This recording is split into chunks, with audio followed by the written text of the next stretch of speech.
I met a Gypsy gang, and today, before we get into this episode, just going to give you an announcement of a new sponsor that I actually chased down to get them on the podcast, and that was because I really wanted to start using their products again. Now, if you've been following the podcast recently, you would know that we're on a massive health kick as we get ready to take on World Vets at Glen Helen in November of 2023.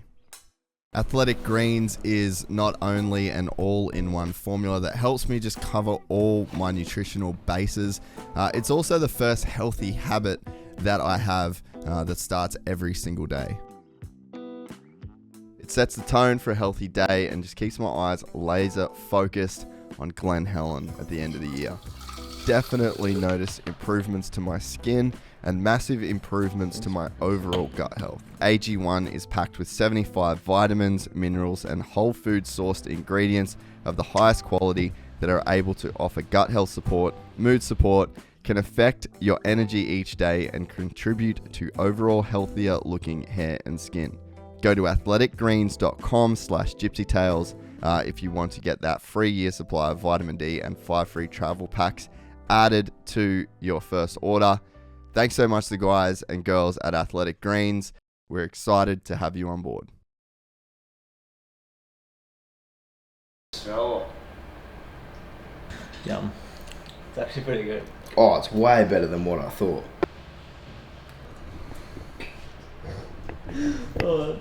We're ready.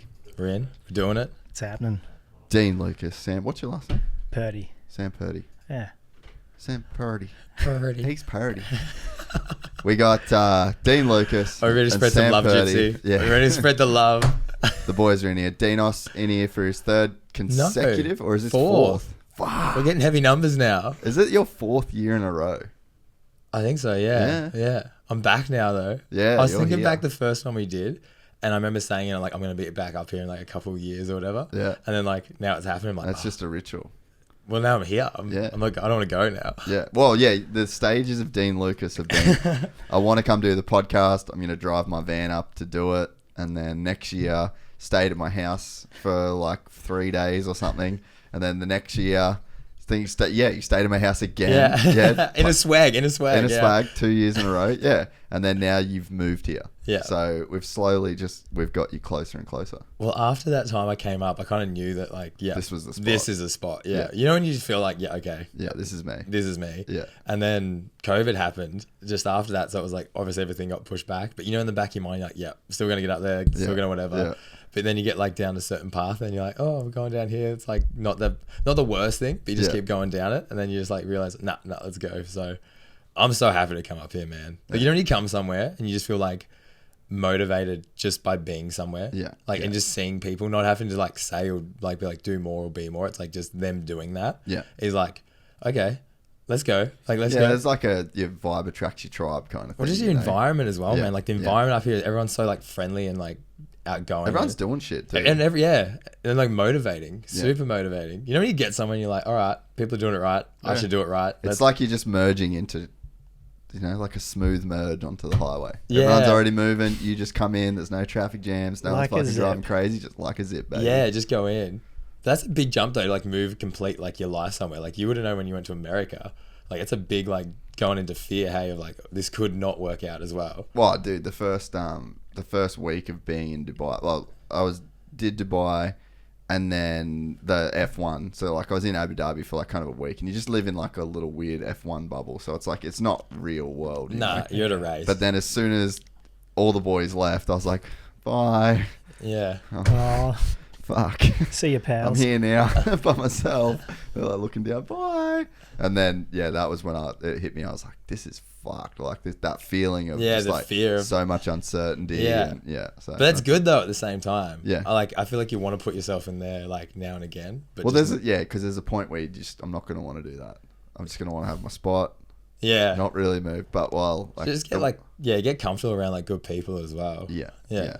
But I think I feel like I'm lucky enough that the people I've got around me are all people where we all don't need to live in each other's pockets. We can, Nah. like, I feel like I can go away and, Well, I think be when you got good. like real friends, man, like when you got real friends, I don't think you have to worry about that. Like you see people that like get stressed out and not like communicating with people all the time. And it's like, when you get those real good friends, you're like, I you might have not to talk for hear because years, I'm living yeah. life. That's Yeah. the thing. It's like, when you don't want to hear from someone because you want them to be experiencing 100%. all this cool shit. Yeah. And then when you do get a meet up with them, it was like, all right, this is what I've been doing kind of thing. Yeah, you've actually got shit to talk about. Yeah, exactly. Because I see like even in relationships when people like latch down onto each other, they don't make new stories to actually like be the people that obviously made them fall in love with each other. So I completely agree with that. yeah, I think it's good to split up. Hey, like even like Sam coming up here, he's been up here a week. And obviously he's got a girlfriend. It's like, and then you come up to somewhere new, and it's like exciting, whatever. You got all these cool stories. You come like when I said when you go home, Sam, it's like you got to come back like a bit tan, feeling good, happy, motivated. Yeah, Gold Coast effect. Got that Gold Coast energy. Yeah, Not what I thought it would be, but Is it your first time up here? yeah, never been. Really? Yeah, Where are you from? Wellington NZ originally. That's right. Yeah, you're a kid. Yeah, That's and right. then based in Mount Beauty. Yeah, okay. Yeah, like Mount Beauty, Bright, Falls Creek. Yeah. Yeah, Oh, that's sick. but like I think when It's you going back a new man. it's When it's you- pretty cool up here. It is. well, man. I think when everyone thinks of Gold Coast, I think of like Surfers Paradise, like, and like like. yeah, everyone's got a way different perspective. Well, that's the Yeah. thing, and like that Gold Coast is here as well, if you for want sure. it. But it's also got a Yeah. really good site. This is Yeah. someone I was talking to someone the other night, and I was like, and she was saying how like it's got good and bad stuff up here. I'm like, yeah, nowhere's perfect. Like literally nowhere is ever perfect, but you can like pick out the good. Well, bits. yeah, you just choose where you want to be. Dude, Exactly. I haven't even been out in surfers. I've been in the strip Yeah. once in like 4 years. Like literally, I haven't been to Yeah. clubs. Still haven't been to Cali Beach. Like all the scene shit Yeah. that everyone would complain about. I haven't fucking been there. Yeah. I've been to the Pav probably twice. Like it's just if you can go in or you can go out. Yeah, And then, that's the thing. There's so many good things here that like Yeah. some other places wouldn't have. But obviously with that, there's also the bad. But like you can pick and choose what like where you want to be. Pick your poison. Hmm. All right, so tradition of Dean being here 4 times. We've got Yeah. a tradition of a Wim Hof breathing exercise that we're going to do. This year, we're going to leave the podcast rolling. What is it, about 10 minutes? 10 minutes. So if you want to do a Wim Hof breathing... It's on a YouTube. It's on YouTube though, so I don't know if that's gonna like if an ad comes up or something. Is that gonna mess with your thing? I'll put it on mine. What's the link? Because I'm not a fucking tight ass Dean and I'll pay for YouTube Oh, sorry, Premium. sorry. Just type Wim Hof breathing technique. All right. It's gonna be like the top one. It's got how many million? 59 million people have watched Wim... it. You only need to type in Wim. Yeah, and you've got it. 59 I just feel like million. you've talked. Yeah, that would be it. You've talked about this so much after we did it. I was like, you. Yeah. No, let's do it. We'll leave it in. We'll probably have to cut it out of the YouTube, but the iTunes and stuff will be sweet. They can have it. I hope if you're at home listening to this right now and like you have the opportunity to like do this with us, Do it. do it because Get it's just around going to enhance the actual experience of listening to us because you're going to kind of relate the state of where we're coming from Good call. way more. You should have a podcast, Dean. All Funny story. We're gonna get set up on the floor. Join us. Griff is on the floor as well. And yeah, happy days. You know what I feel like that does? It just puts you in the moment, hey? Like it just puts you in like right now what we're doing, like where we are. I had a thing the other day where I was like, I think you want to flirt with the future. I think you got to marry the present. And I think you have a one night stand with the past. That's very good. Where'd you read that? No, I didn't. I've come up with that. It's a fucking That's really good. that's idea. that's my thing because I'm like, the future you want to flirt with, you want to enjoy parts of it. Like you want to like have it in your mind that like you're going towards something good. You want to flirt with it. You want to like enjoy it. But you don't want all your focus and energy to be put in the future because you're going to take away from the present. Yeah. And in the present, you should marry. Like that's a commitment. You're committed to this moment right now. Yeah. Because we only have this moment right now. Yeah. Like that's all you ever have is right now. Yeah. And then I think with the like one night stand with the past is like, you should kind of like every now and again. I think it's fun to do, but I don't think you should always dive back into your past. Like I think you should go back now and again, have a fun night, relive some stuff, learn some stuff from it, and then move that back to the present. How about your past is your ex? Well, it is And your ex. only think about it in the context of like learning from the mistakes Learning that from you it. made in that relationship. Yeah. You know what I mean? We're just building off people, man. You're all just learning off people. Like as long as, like I always think about this when you say like a failed relationship. And I was like, just because it didn't go as long as you would have hoped doesn't mean it's failed. Yeah. Like plenty of like, how many times you come out like a toxic or bad relationship, but then you're like, fuck, I learned so much from that. Like, Oh, definitely. Like, did you remember like your first heartbreak as like relationship wise when like you've gone through like heavy, like Yeah, probably like did that fuck you up a bit? maybe I'm weird in this sense, but like, yeah, I'm really it happened for a reason kind of guy, you know. Like I guess I've never really been in a situation though where I've just gotten like, I don't know, straight up dumped or like I don't know, but like so maybe, cheated on and stuff like that. I haven't really had that. See, that was like trauma, like first love kind of thing, and then that like going sour and like having your heart broken. Yeah. But then when you learn from that and come out of it, and like how you realize like you just need your own happiness to like be happy, like truly happy, and then you like separate that from like that. I think the biggest thing teaches you a lot, like, and you pour fuel on it, like when you're like 16, 17, heartbreak. Oh, dude. When you're like heavily in love. So much worse. It's so much worse when you're a kid. Hey? So heavy. Like when you're coming out of like first love. And you're in it and like every like hormones and everything, man. Well, I think that it's a wild time. some of the problems with breakups that I feel like I've noticed is not so much like that the relationship ends. It's that like if you're the person that like loses in a sense. How do you mean loses though? Like the person dumped you. Like you were still in it. Yeah, but you got to question why though. That's the thing. It's like you got to look at like actually look at it like why aren't we together now? And yeah, but I think some people though get stuck on the loss. Yeah, like they just take it as a loss, and they take it as like that. Yeah, that they lost like control of the situation. They like you lose face essentially. It's some. I think a lot of people, it's more of like an ego thing than like. Well, yeah, you lose face to yourself as well. Yeah, you lose face to yourself. You lose face to your friends. Like she left me or he left me or whatever. I think a lot of people just get stuck on the L. Yeah, and they just like don't want to take the L, even though the relationship, like you said, there's a reason why the relationship failed. Well, it's like accountability. Hey, you get comfortable and you get comfortable in a relationship as well. For sure, like super comfortable. How funny is that? Like you meet someone, you fall in love with who they are, and then as a relationship comes, obviously you grow as one, but you kind of separate from who you are so much, and like I think that's the biggest thing I reckon I learned from my last relationship, and it was just like the biggest red flag for me going forward in anything. As soon as I get a sniff of like codependency, I'm like, I was talking to someone the other day. Who was it? We ain't doing this. Tom Dewey. Tom Dewey, Tom Dewey talking about, he's like a pro snowboarder, and we were saying like we want a girl like that's too busy for us, because you want someone that's just like doing exciting fun stuff that like lifts you up and pulls you up with it. I think it's like it gets tricky when I guess someone like your life becomes someone else's life, and it's like it just there's a way to like there's a way to do it. Like you're so right. Like the ideal for, I don't know whether most like girls would even know this, but like I feel like most guys, and I've always said this, I want a chick that's cooler than me. Yeah. Well, you want a best friend, man. Like I just want a best friend to hang out with, and like love. Like honestly, my biggest thing with a relationship, if we laugh, that's like the glue. Hey, like the rest can like figure itself out. But like if you have like true like genuine deep laughter, like hang around that person for as long as you can. Like that's such a good trait to have in someone. Like it's just general like belly laughter. Do you know when you're like actually just losing your shit? Like you're actually just like actually in hysterics laughing, and you're like, that is like the best shit. Like when you're just with your boys and like something happens and it's just like that honest like chuckle. Oh man.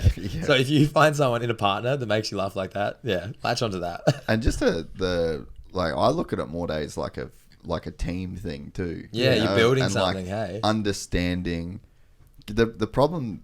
I think there's like so many like gender roles, or there's like a guy should do this, a girl should do that, and it's like it's just like, mate, I'm over here doing this, like this is work, but then like I consider what you do their work too.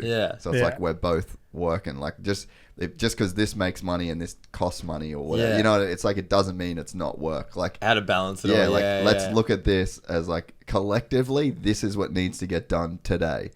I'll do this, you do this. And like whether this brings in money and this costs money or like whatever it is. It's like it's the whole thing. I read I actually just finished reading this morning that 7 Habits of Highly Effective People. Maybe bring that up on the screen, Griff, just to show the people. Is this the book you got me? Yeah. I got you this. Yeah. This is what I got. Mic drop. I just finished it today. Is it good? I got so many good. Unbelievable. You know when you like have like a stack of good books you're like looking at, and I'm just like looking at this and like, that's going to teach me something, hey? Like that's you see it and you're actually excited by it. I can guarantee you my girlfriend's going to tell me that I need to read this. Because I don't read enough, and she's going to... Everyone should read this book. It's like, so Atomic Habits, I've spoke about it a bunch on the podcast. I reckon that's probably like the easiest like habits book to just like get into. This one isn't so much about the technical aspect of like building habits into your daily life as much as Atomic Habits is. This is about like these 7 ways that you can like live your life, or it's like a 7-stage process of like dealing with yourself, dealing with other people, like, and then the is that kind of like how to win friends and influence people? Kind of similar to that, like not so different it's style. different, eh? This is like real foundational. Like this is how you should look at the world. But, you know what I mean? Like it's fucking gnarly. It's not like that. This is what, How to Win Friends and Influence People, I think, is a really good book, but it's probably like the level after this. This seems like, so this is like more foundational. Yeah, I get you. But he basically, there was like this one bit in it where he was talking about what you should want out of a relationship is 1 + 1 to equal many, as opposed to 1 + 1 = 2. Yeah. So like and when I thought about it, I was like, fuck, I feel like I've been in relationships where it's just like 1 + 1 = 2. Yeah. It's not that's awesome. It's not like me because it's like you've got like 1 + 1 + 1, me, Ronan, and Alex running this business. Well, you'd hope that it'd make more than 3, right? Yeah. So it's like you want to become more than the sum of its parts. Yeah. So it's like a good relationship is something that is more than the sum of its parts. It's more than just 2 people that are like codependent on each other. It keeps it's like, growing what do as you well, create? And the community around those 2 people. Yeah, and it's like 1 + 1 could equal, you could be a fucking change your community, change your state. Yeah, change everything. Yeah, keep growing. So yeah, once I saw that, I was like, that's actually like kind of a good way to think about. Yeah, for sure. The like what you should like try and get out of a relationship, I guess. True. It's like good. The building blocks kind You of. should read this. What are you reading right now? Right now, I'm like, I actually got this. It's what Trent Dalton has this story, love stories. Yeah. And it's kind of funny because it's like he's a writer that during COVID, he just went and like on the corner of just like big cities in like Brisbane, Adelaide, and he had this old typewriter, and people just come and tell him love stories, and he just literally type them out. That's unreal. And What's it called? It's called Love Stories by Trent Dalton. Pull that up. It's like a friend of mine got me onto it, and she's like, yeah, this is a really lovely book. I've literally like cried like 3 times reading this book. Really? From, like how emotional the writing. That's awesome. There was a thing, man, about this person. Okay, so there's like an old couple, and they've met in this they were both blind, and I think they met in like a rehab kind of blindness kind of center thing, and it talks about when they met, like they've never seen each other, and this is like a married couple, and they've never ever like laid eyes on. And the guy was like saying like, what would you do to like if you could see for 5 minutes? Like, I just want to see my wife. And the guy saying is like, oh, it's like that's what you do with the 5 minutes that if you could actually see. And he's like, yeah. And he's like, and then he started describing his wife, oh, she's beautiful, she's got all this, and he's just like, oh, I don't need to see it to know she's beautiful. And just like how it was written, it was just like real powerful. It was like. And then it made you feel like if you actually just lost your sight right now and you had nothing and you were with someone based on like how they were as an actual person, like that's such a deep connection for like, because I would imagine dating with like being blind and dating and actually like feeling that. And then, so I thought we get so distracted by sight. Yeah. Like we are, especially in the Gold Coast. I feel like that's like it's like it's all visual. It's everything, all like, man. Everything's visual. Everything just in general. We're monkeys that like shiny things. Yeah. Essentially, we like things that are pretty. We like things that are shiny. We like things that are visually, like we're so visually stimulated that you're right. Like if you could cut all of that out and like you didn't know if a chick was hot, you couldn't see, like you could only just, it's like Shallow Hal style, kind of, like, exactly. Like, it'd be so much easier to fucking love a person, probably. Like, but imagine how much quicker you could actually connect with someone if it was just like just thoughts, like, or just like you had no, like just through that, like you would actually understand how someone was. Yeah, it's interesting to think about. That's cool, that book. But yeah, really good book. And then one about Niki Lauda, you know, the guy, the F1 driver. You read the James Hunt one, right? I haven't read the James Hunt one, but it's funny because I put up a photo a while back, and it was like I had Niki Lauda and James Hunt on either shoulder, and I guess it's like the whole balancing act between like, who do you want to be? Who do you want to be? Do you want to be the serious guy that like races and does well, or do you want to be like the party guy that can still win but is like not going to be that? Yeah. And it was like those two, that balancing act. Yeah. Because it's like, okay, you want to win, you want to do it properly, but you also want to have fun. And like that balancing act of having those two things. JB, God bless him, he said one of the wisest things I've ever heard in my entire life, and I stick to it. You can have everything you want in life, just not all at once. Yeah. and you can't be the winner and the fucking partier and the playboy and the fucking, you know. You got to pick your times though. Yeah. And I'm like, even now You can have all that. You can. But to do all that at once, it's got probably to be not happening. Not It's got to be achievable. spread. Yeah. Yeah. Yeah. So we're spreading right now. Yeah. So yeah, it's like win now, party later. that's- Party, don't win. Maybe Yeah. winning something else, you know. Or you get winning other, like that's what exactly like winning something else. Yeah. But then actually like enjoy to get there as well. Yeah, so Yeah. you got to understand that there's an opportunity cost. Like you can't have Yeah. your cake and eat it too constantly. Yeah. Yeah. Like if you want to push for one thing, like something's going to suffer somewhere. Yeah. Dude. Yeah, that's like I was talking with Sam about doing this like fist glove with like a Rubik's Cube. And when we talked about it as well, it's like on the Rubik's Cube, there's like each part of your life. So there's like family and like connection with friends and then like going to the beach, physical activity. And imagine like that's on a Rubik's Cube and then you twist it. And then obviously like friends go with like family and then like this goes here and like everything gets twisted around in your life. Yeah. And you're constantly just like have this Rubik's Cube where you're trying to like put your time into Yeah. different things in your life Yeah. to make everything the same color. Yeah. And it's just like a cool concept that like you're constantly like Dude. chopping and changing all those good parts together. Man, I think about it in the same way, but a little bit different. Like, you know, you got like accounting software, like you do like Xero and shit like that. You know how you've got like essentially like your revenue streams, and you see your streams of like what you've made for the month, what you've spent for the month, in like those areas. Yeah. That's just how I look at my life. Like I go, okay, I've got the podcast, I've got friends and family, I've got like reading, I've got jiu-jitsu, and I've got motocross. And then it's like you got those things, and then they're just the things that you do. And if it's not inside, if it can't fit inside that bubble, you just don't fucking do it. Yeah. Like I just don't. Well, that's your thing. You've worked out your happiness routine. Like this is how I get the most out of it. Yeah. And I think I'm trying to do the same thing. Hey, like when you get in that rhythm of okay, these are the people I need around me. Yeah. This is what we need to be doing. This feels good, and then you get momentum, man. Yeah.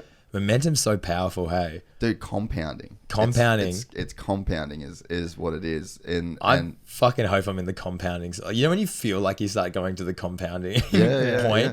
Dude, Anna said something the other night. She just said something about her skin. We've been we got Athletic Greens as a new sponsor, and so like they wouldn't even let us run an ad until I'd like used the product for a bit. Yeah, which is pretty cool. But I used them for ages. But anyway, she's like, oh, my skin's really good. Do you think it could be to do with the Athletic Greens? And I'm like maybe, but also you've been like, think about when, you know, you left where you were and like the living conditions and like how fucked up it was. And then that was probably like, you know, that was over a year ago. Yeah. And you like been crazy good on sleep, which like you never were before. Yeah. And it's like, then you've been in the gym, like that's probably you been about building. a year. Like, so you start getting momentum then. You start like knowing your spots, knowing your things. You get comfortable. Like not comfortable, but like you just start to see like the compounding takes some time to work. Yeah. But then once it works, it's like this. And then you're like, oh, is it this that I just started doing? Well, it's like we talked about like the Ned Brockman effect, where it's like he summed up the whole like struggle.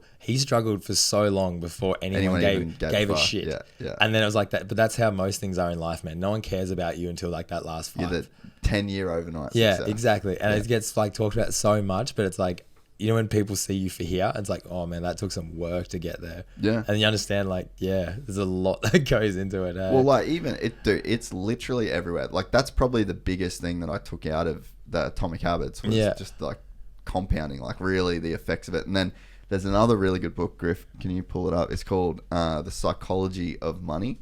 And dude, it's like unreal. Literally everybody should read it. I'm gonna read it again. I think I saw this on your table the other day. Yeah, it's like unbelievably good, man. $26. Do yourself a favor. It's getting like when people recommend you good music and good books.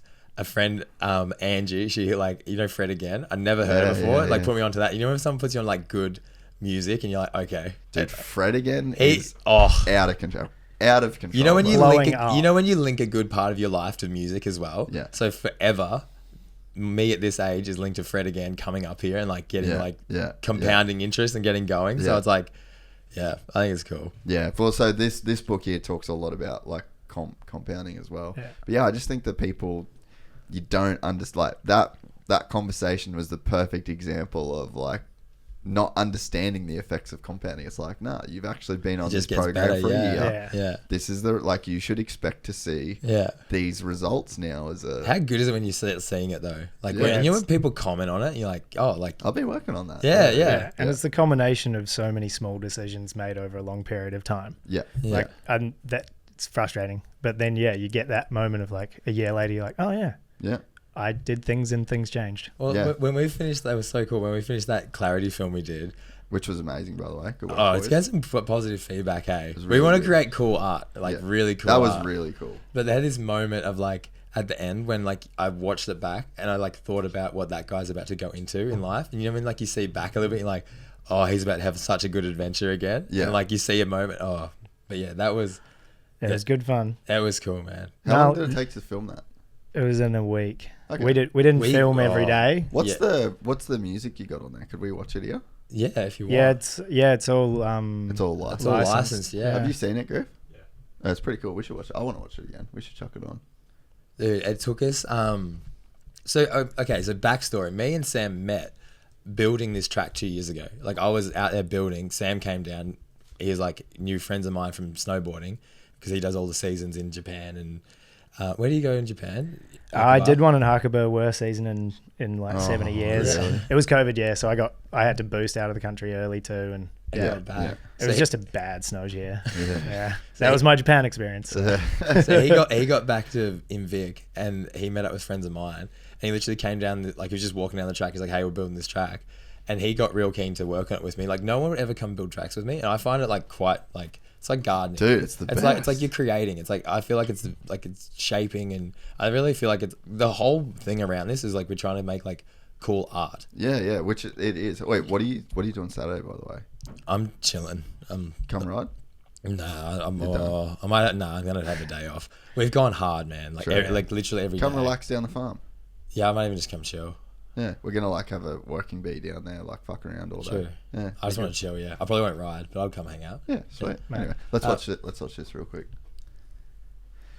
This is unreal. Yeah, you just don't see much of this stuff being made these days. I fucking like it.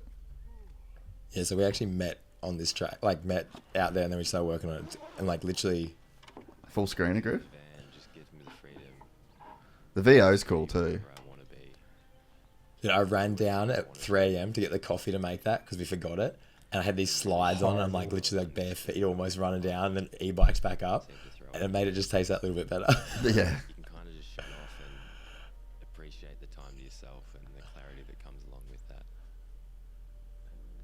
Yeah, this is dope. Mate, dude. how's that shot? Yeah. Crashed the drone after that. Did you? We got the money though. We got the Got money. shot, mate. It's all I got good. it back. But the whole idea, man, like this is actually my life. Like I travel around in my van. Yeah. I want to tell stories. I want to race my bike. Like I want to like. You get into trees and rocks and it's really just ludicrous. It's so bad, man. Is that all you? No, that's Nah, that's that's just just- clips from World Cups. But that's just you like fucking suck. that's just all me. In that one, But dude, it is carnage sometimes at World Cups. Oh yeah.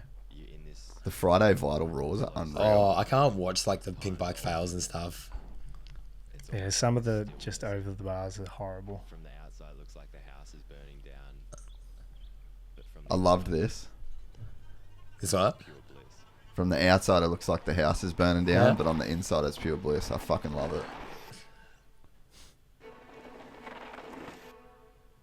Do you think like the monks when they're on fire, like that? And I love it.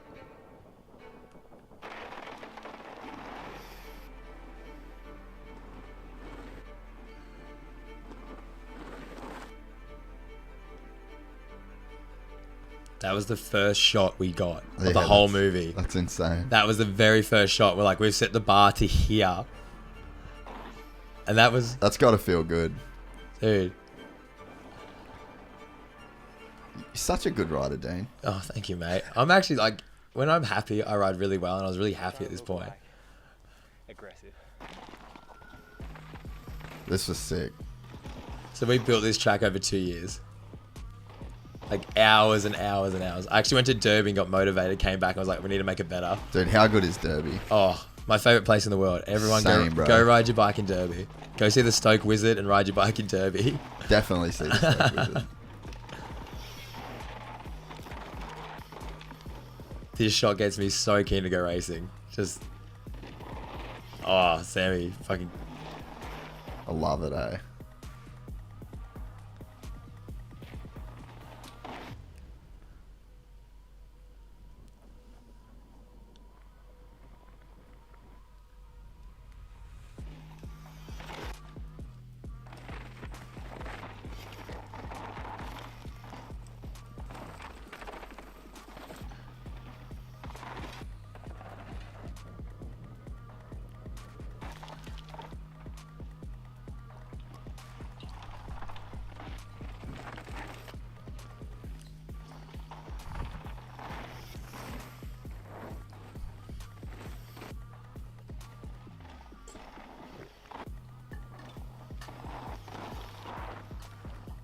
This shot coming up, this is like my favorite shot of the whole movie. Just this last one. Ready?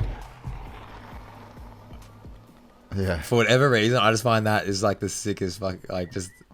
Mount Buffalo with its hat on.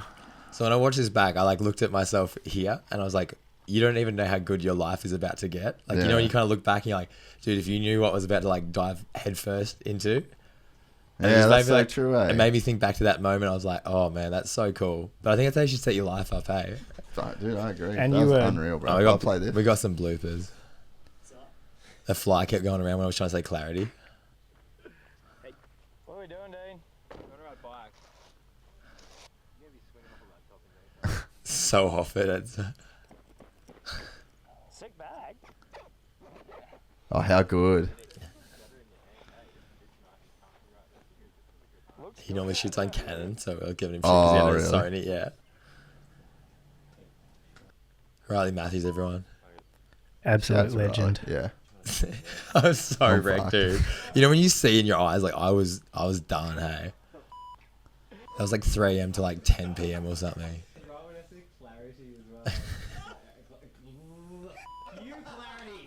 There's a fly buzzing around the mic, and just we're trying to like make it real.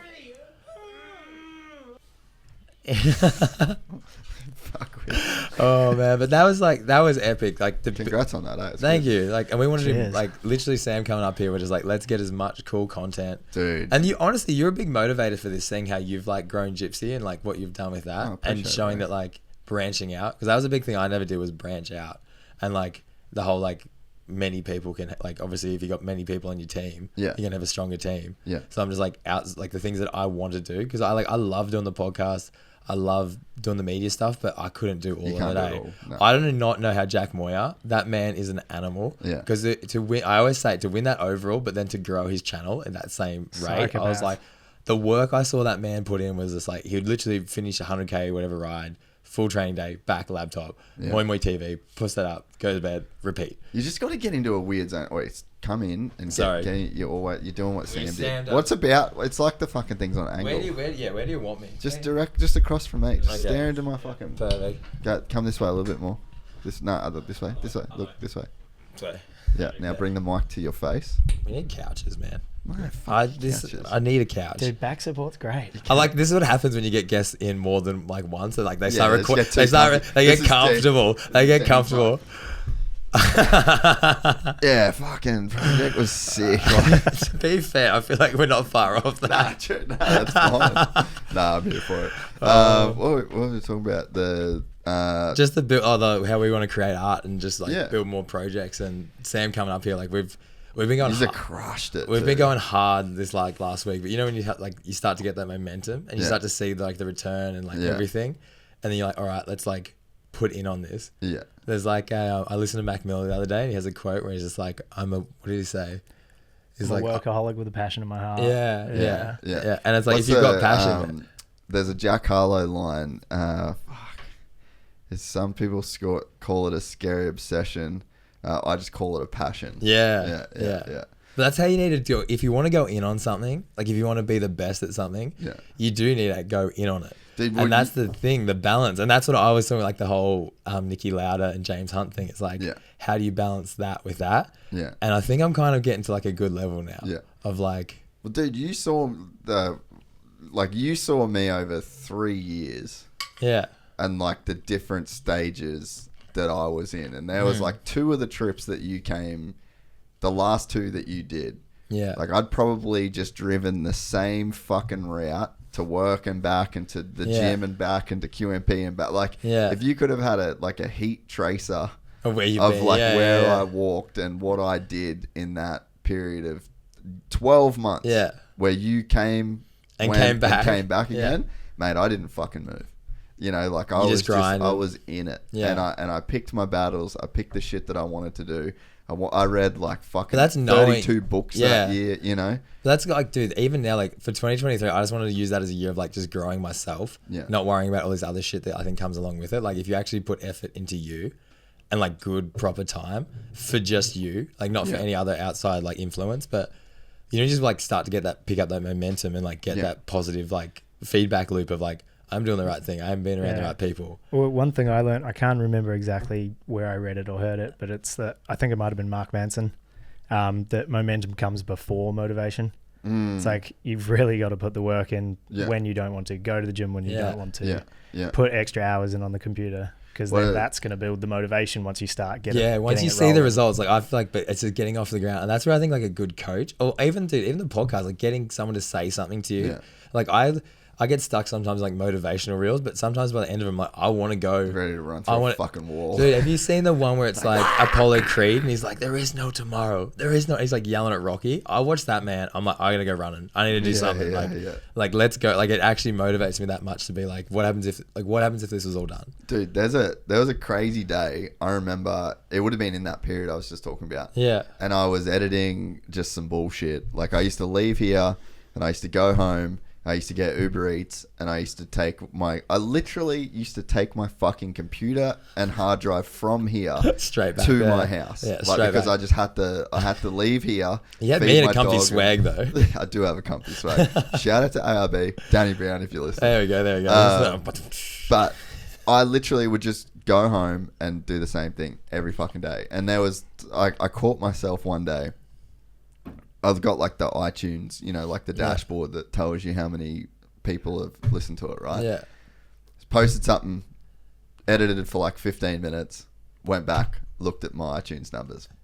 Like, what? I don't know why. Like motivation. Yeah.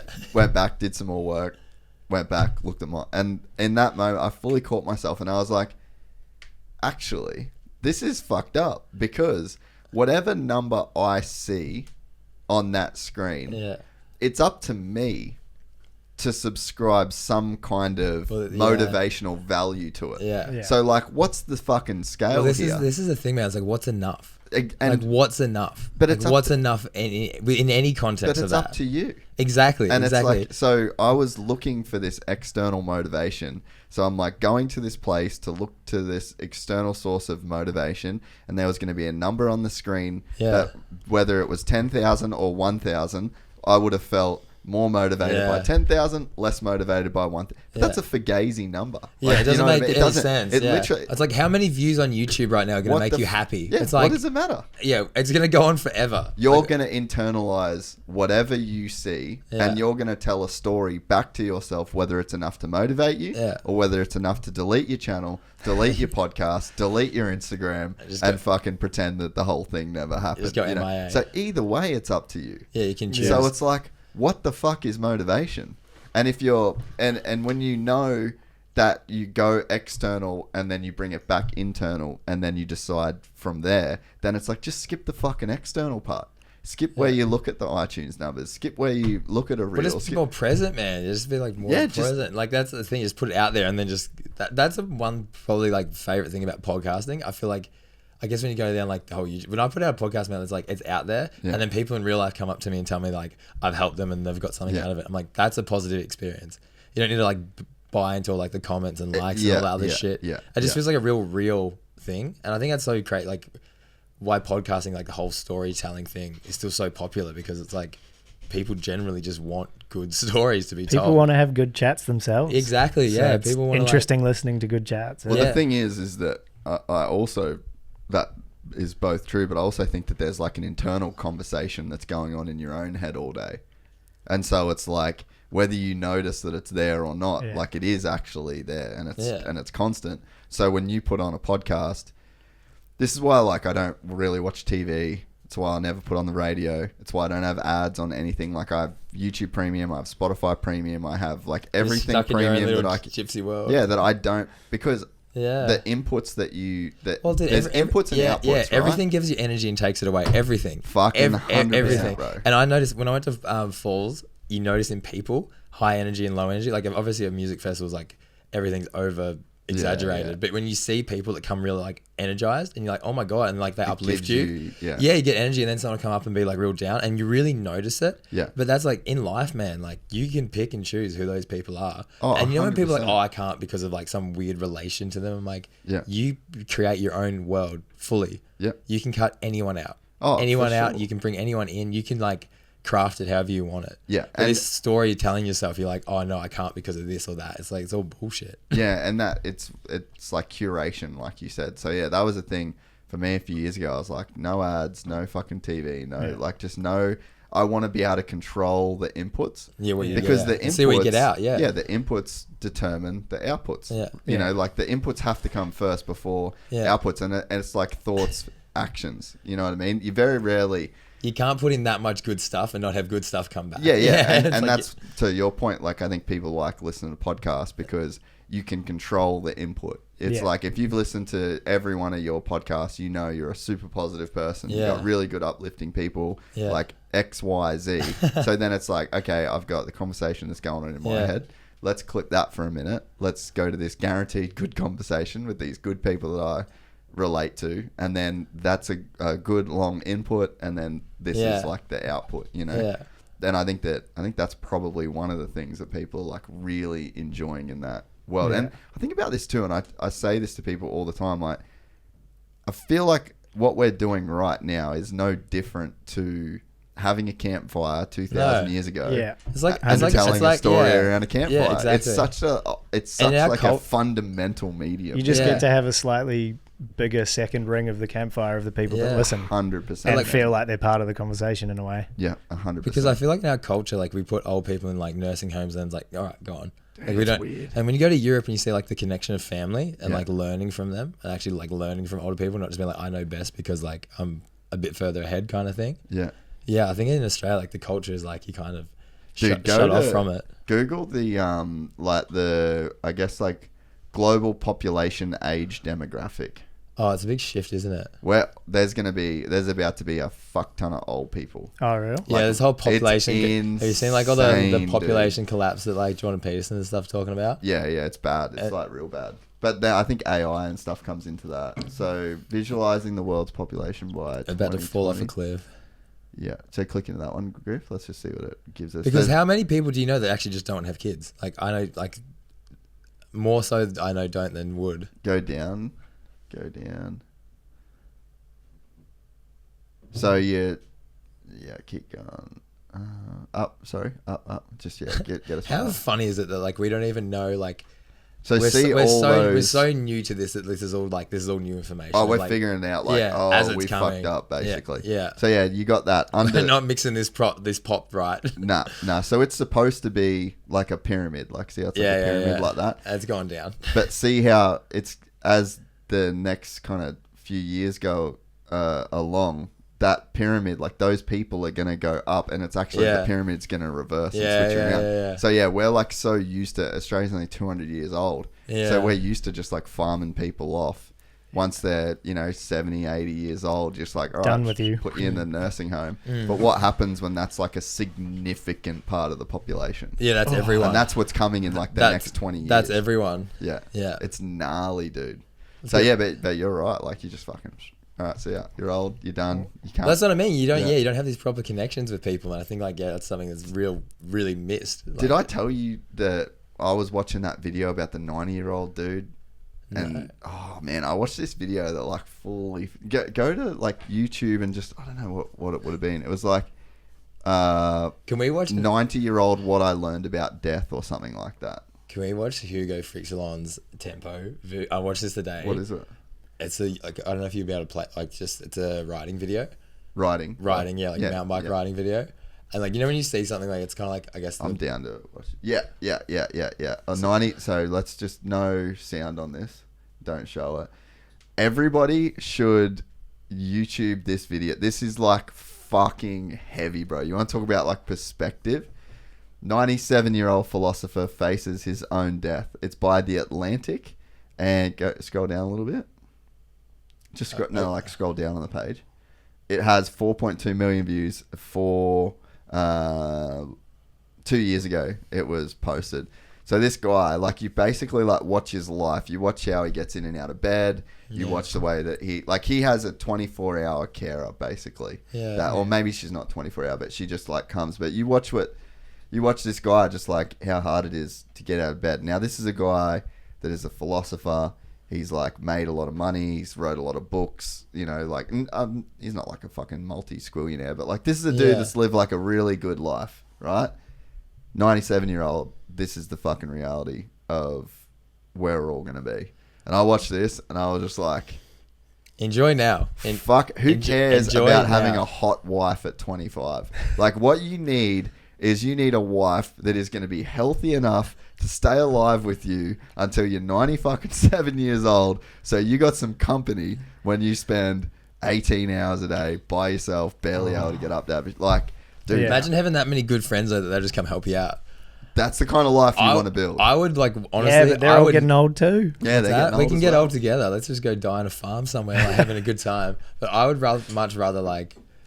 Yeah, I don't know. I don't want to go out like that. I don't. See but that's the reality of being a person. Like, how else would you go out?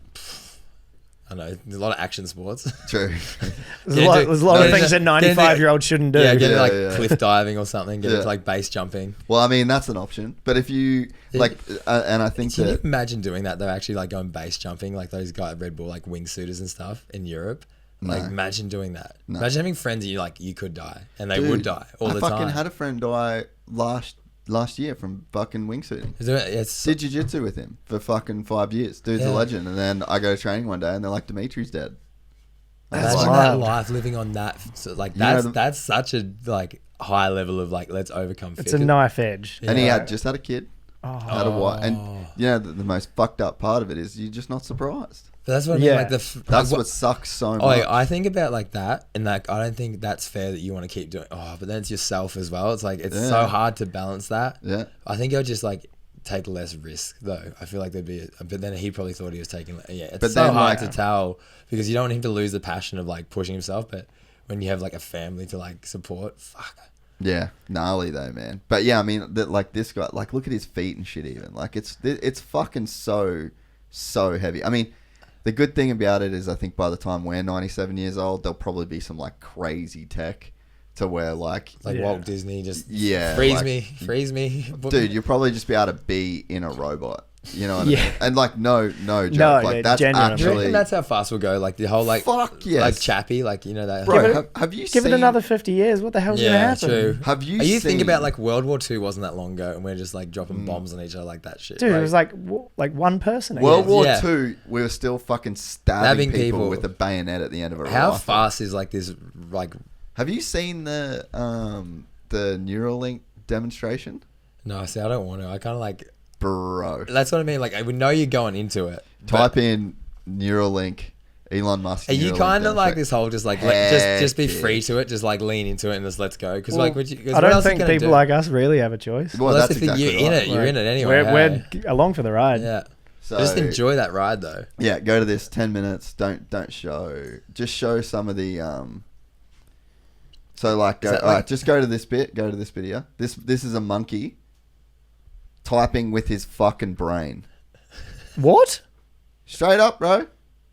Amazing. If you want to watch this, go to Elon Musk Neuralink event. Everything revealed in 10 minutes. Right now, we are watching a monkey that is drinking a banana smoothie through a straw, getting grapes through the hole in a glass, and is using his brain to move a fucking mouse cursor on a keyboard. But that's real, and that's happening right now. Who's controlling like the...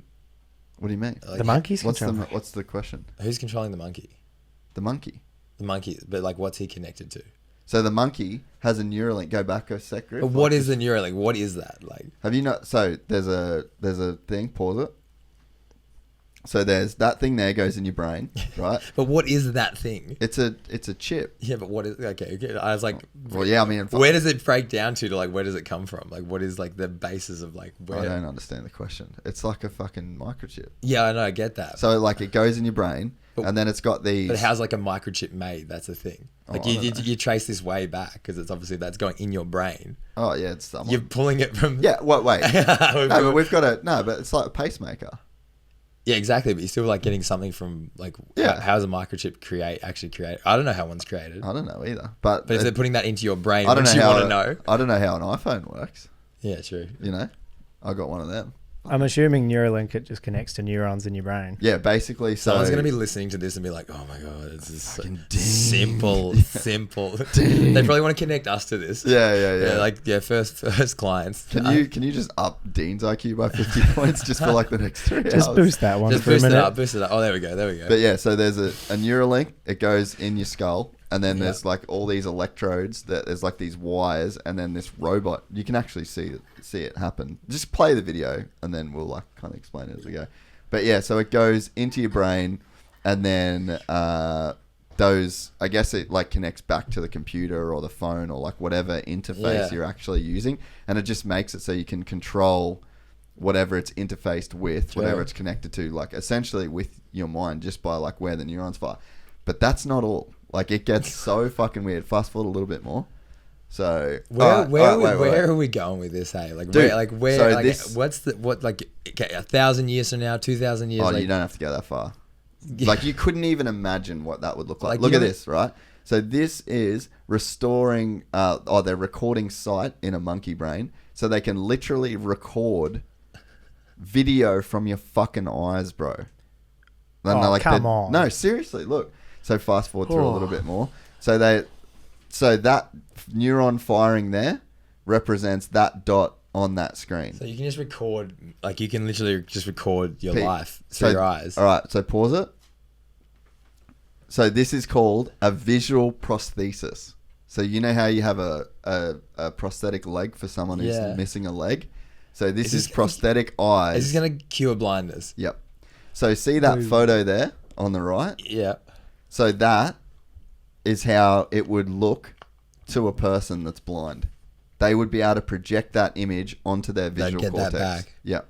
That's That is unreal. insane. So- Imagine And that's V1. yeah, exactly. Imagine when that's just like blindness is gone. So let's not we've taken blindness out of the So equation. let's not talk about 1,000 years from now. Let's Yeah, talk about couple hundred. fucking 10. Well, yeah. No, let's Yeah, talk now. about 10 Tomorrow. Yeah.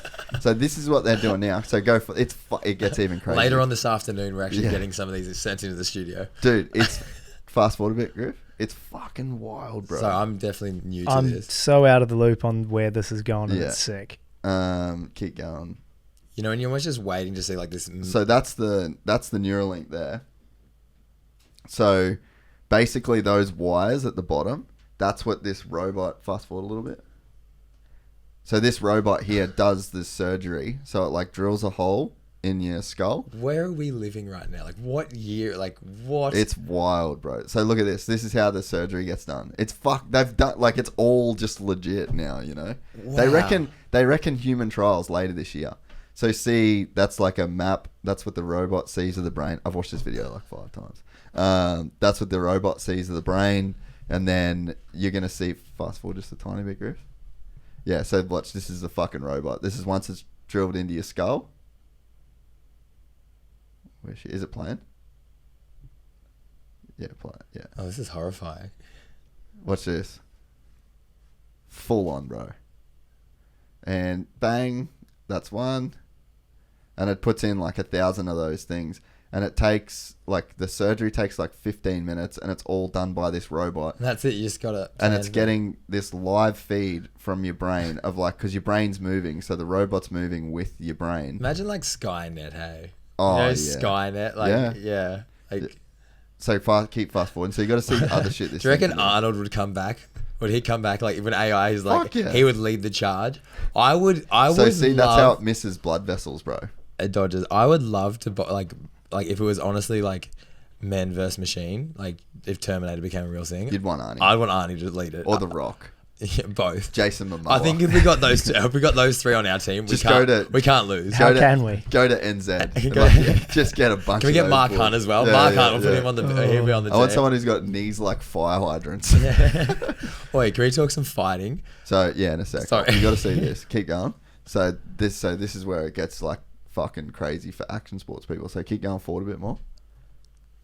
So now, if they put this in your spinal cord, because you've got like basically it's like neurons firing down all through your spinal cord. So keep going, fast forward. Here's the question now: if they actually made you be able to walk again, would you just fight for them anyway? You'd probably just be on their side, like the Terminator side. Probably. You'd probably just like be like, whatever. You've made me walk. The tech's too good. That's what I mean. Like you can walk, be on our side, be like, come on. You can't beat him, join him. Yeah, exactly. Yeah. So sorry, this is the spinal cord. Keep fast forwarding a little bit.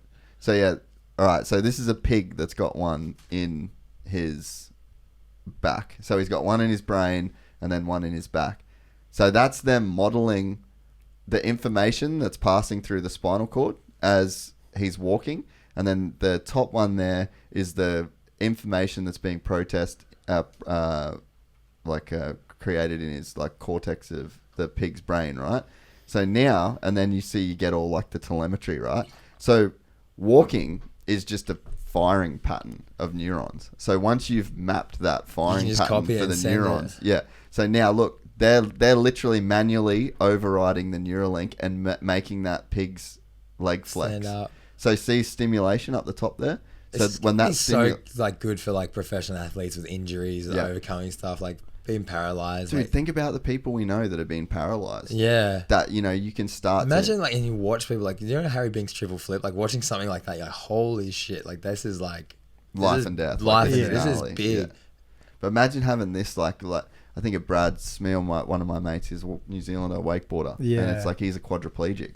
And it's like, so see here now, they're literally just moving by stimulating different neurons at different times. They're getting these like different sequences of movements. So yeah, like they're going to be able to take a person that's had a spinal cord injury and then put a Neuralink in the brain, and then at multiple levels through the spinal cord, and then you're going to teach that person how to walk again. You're going to be able to teach a blind person how to see again. Like, and they reckon they can do it with like hearing. And this is people that we're just creating gods. Hey, like we are gods. We like, are. Yeah, we literally we are. Man. Yeah. I always think about that with the phones, man. Like we want to create gods, like all the information that's ever existed in your pocket, cram it in. All seeing, all knowing, and you're always with it. And like, do you find that the more you step away from it, like how much better and actually connected with? It's the weird loop of it. Yeah. It's like you create this thing to know it all and have it all. Yeah. And then when you come away from it, that's when you actually learn a lot more about like knowing all, and like the contrast in those two things are so like apparent. I think it's almost nice not to know it all. In those moments where you just spend a couple of days doing a whole bunch and you're not on your phone, you're in the bush, you're riding a bike, you're up in the mountains, you do something for a bit and you're just like, I haven't really taken care of responsibilities or looked at my phone, but I'm way, way happier for it. You're in the moment, man. You're present. You're really present. And when you like be in those moments, and obviously like life, you can't just do that constantly. No, it's a balance. It's a balance. That's a balance. But I think when you go hard as well at stuff, and then you get that moment of actually like stopping and being like, shit, we're doing some, because how often do you like not actually stop and be like, yeah, we're doing some the Western way, I reckon. Yeah, it's always like next, but it's like stop right now. Like I look back, if you could look 4 months ago where you are now, and if you're in a good place, I'm like, how good, like you can see like if you could go back and say you're going to be here, it's like, oh man, like that's so good. But as it happens slowly, I think we like lose sight of like, you are progressing as a person, you are getting better, you are like going in this good direction. Yeah. Because it's like, so like, when you obviously like each step seems right. Yeah. But if you go 10 steps back, you're like, oh man, we've come from a long way. Hey. Oh, definitely. Like mentally, physically, all the different things. And you're like, oh shit, like you start getting these steps, it feels good. You start moving in the right direction. It's good. Well, I think that's why, for me at least, like when I have those like segments of my life that I just know that as long as there's like incremental gains on each one of those things, and then nothing's kind of going down, everything's kind of, one might not go up at the same rate. Like jiu-jitsu for me stalled out for the last 12 months. Yeah. But it's like, it hasn't gone backwards. Like it's not like I haven't quit. I'm not fucking I'm not worse than I was. Like I'm still good. I'm still going. It's in like more of a maintenance phase. I'm not going backwards, but it's still there. It's still a priority. And then it's like reading. Like I haven't read as much in the last 12 months, but I'm still reading most days. I'm still, trying to be in a good habit still. Like then so it's like it again, and then you add 1 + 2 + 3 + 4 + 5, and then you end up with way more than, again, just the sum of each one of those parts. So I think it's like, it's hard to like look at the globally. Sometimes you might feel like you're not going anywhere. Nah, you feel but like if you just break it down into those small little, those like vectors that you're working in, it's like, okay, well, I am going up a bit here. I am going up a bit there. Yeah, it's just not that rapid progress in one spot. But like I was trying to think back, like, dude, if I could go back when I was 13 or 14 and like see what I'm doing now and the life I live and what I've done, like that alone is like, that makes me pumped that like the kid within, like the child within, I guess, that you want to like, I think you always want to have that come up. Like literally be a kid. That's me like, in bike builds. Yeah, exactly. Do shit that makes you feel like generally like a kid again. I think if you can bring that up and like put that out as much as possible, and obviously it's a little balancing act, man, but like generally just like having fun, having a good time, being a kid. Yeah. And I think we're trying to create heaps of that like now with what we're doing with the videos and stuff. Hey, like we want to like, you know, when you want to tell like a really just cool, fun story, and like build people into that story, and like you're obviously like you're a character in that story. Obviously, like everyone around here in my life now is a character, and I think when you like look at your life being fucking really good and positive, and then you want to share that, like I guess the whole thing is like sharing positivity on like a broad scale, and I think it's like here you can do that, and like that's where you get like that feedback loop of like, honestly, when I did that podcast with you, that first one when I met you, and then the reaction back, that like showed me that like true fulfillment for me came within like getting like service to others, like getting return of like helping someone in a proper way. And like that's when I felt, I was like, oh, that's a different, like, you know, when like there's different feelings you can feel, like that level of like, okay, I've helped someone like underneath I was like, okay, that's real, like that's like actually help, like fulfillment, like general proper fulfillment came from helping people in that sense. And I was like, well, let's just try and do that as much as we can. And it feels so good to do nice things for people. It's such a cheat code to feeling good. Like be nice, smile at people, dude. I just try and smile. It's so nice when I like be walking down the street and like you'll see a stranger and you just smile and you just both have a nice smile, and just like that I feel like is like something that's getting lost. That singlet you wear. I'm not taking any shit with the singer. But you know when you actually like get a genuine smile from someone, and then like that picks up your mood, and that will change your life. Like smiling will fucking change your life 100%. No, I completely agree. You agree?